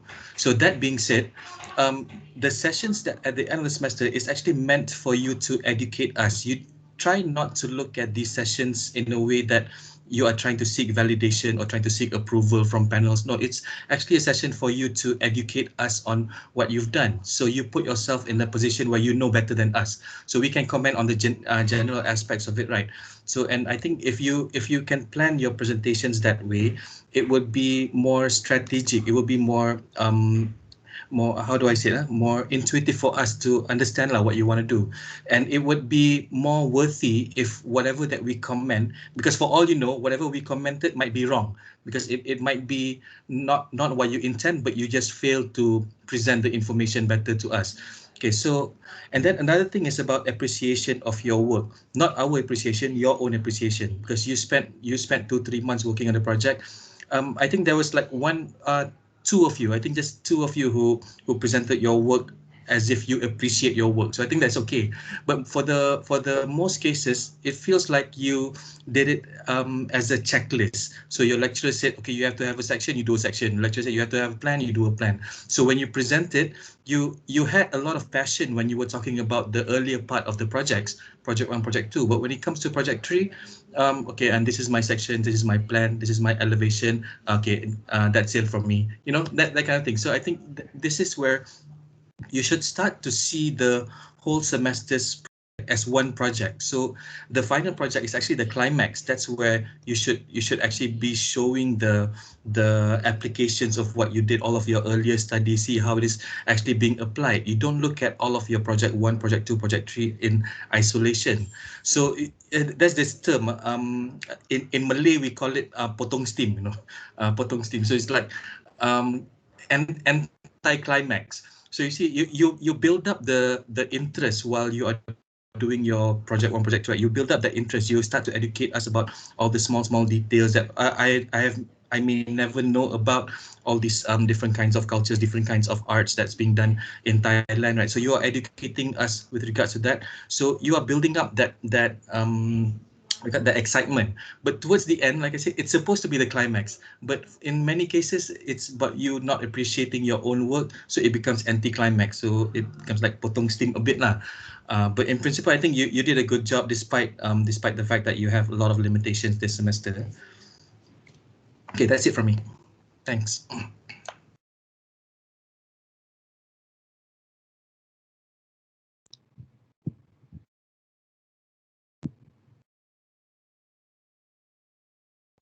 Anna, you want to go first? I think you can go first. Okay. Mine was short. Okay. Okay, everyone. Well done that you have complete your final. So from today's session, I also learned a lot from you that because I never know about the Thailand's craft culture, yeah. So until today, and I think most of you are able to achieve the objective of this assignment, yeah. Regardless whether your assignment 3 design is whether good or bad, but I think most of you understand well. Just that a few of you, I think might be miss out the purpose of this assignment 3, because assignment 3 you are supposed to, after you have learned all about the art and crafts, and you are to design the building facade, right? So I think there are a few of you, you have completed the building design, but you are not concentrating on putting all these elements in the application of designing a building facade. Yeah, I think it's important that you're able to coherent with the objective of the assignments that your studio master set, because every semester in design studio you are to design certain building, and the scale of the building will be bigger when you go to higher year. But for this semester, your studio master purposely assigned everyone to able to translate from what you have learned from art and craft into a building language. Yeah, so I think it's important. Besides, we learn how to design different building typology, but you also need to achieve what a studio master target, what you learn beside of that. Yeah, this is like an additional bonus you can learn from this semester. Yeah, so I think it's very important for us, like, because especially for an architect, like what I said to one of the students, we are not to design a building which is functional. Yeah, we have to go beyond all that. Yeah, what difference architects with builders are, we has a mastermind. Yeah, so we have to learn how we able to appreciate arts, and in this kind of appreciation, how do we translate to building? Yeah, so I think this is very important, and I hope all the students put more attention to the objective of the design studio project. Yeah, besides I know some of you, like maybe at this stage, right, you are struggling learning the software, you are struggling how to do space planning, things like that. Yeah, but try to achieve all these objectives by Studio Master. Yeah. Okay, so that's all from me. To everyone, well done. You guys managed to do up until to this stage. I think do not feel bad about the marks that you guys are getting. It's more on about how you actually presenting to us. There is some missing parts. So I just want to check, Hakym, this is like final review from them, or they have like another set of No. Final. So to me, it's just that being an architect is not just about you are making like a post and beam where contractors can actually just do it. You guys have the advantage being a student to actually explore, experimental, because when you go out from this in studies, practicing is much more limited.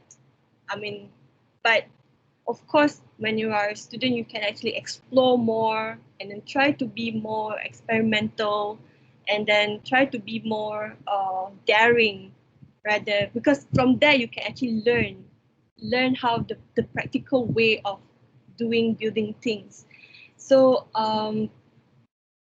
for me, I think I realized that these are the students that I quit 3 weeks before, Hakym. 3 weeks before, right? The same student. At that time, it was very sketchy, right? They were just introducing their concepts. I see a lot of I see that there's a lot of concept ideas, awesome concept ideas. It's just that how they actually translate it in language, how they actually expressive it. I still there is a missing link, but there is students. I think half of it that is improving a lot from the last concepts designs. So don't feel bad about the marks. You can always improve.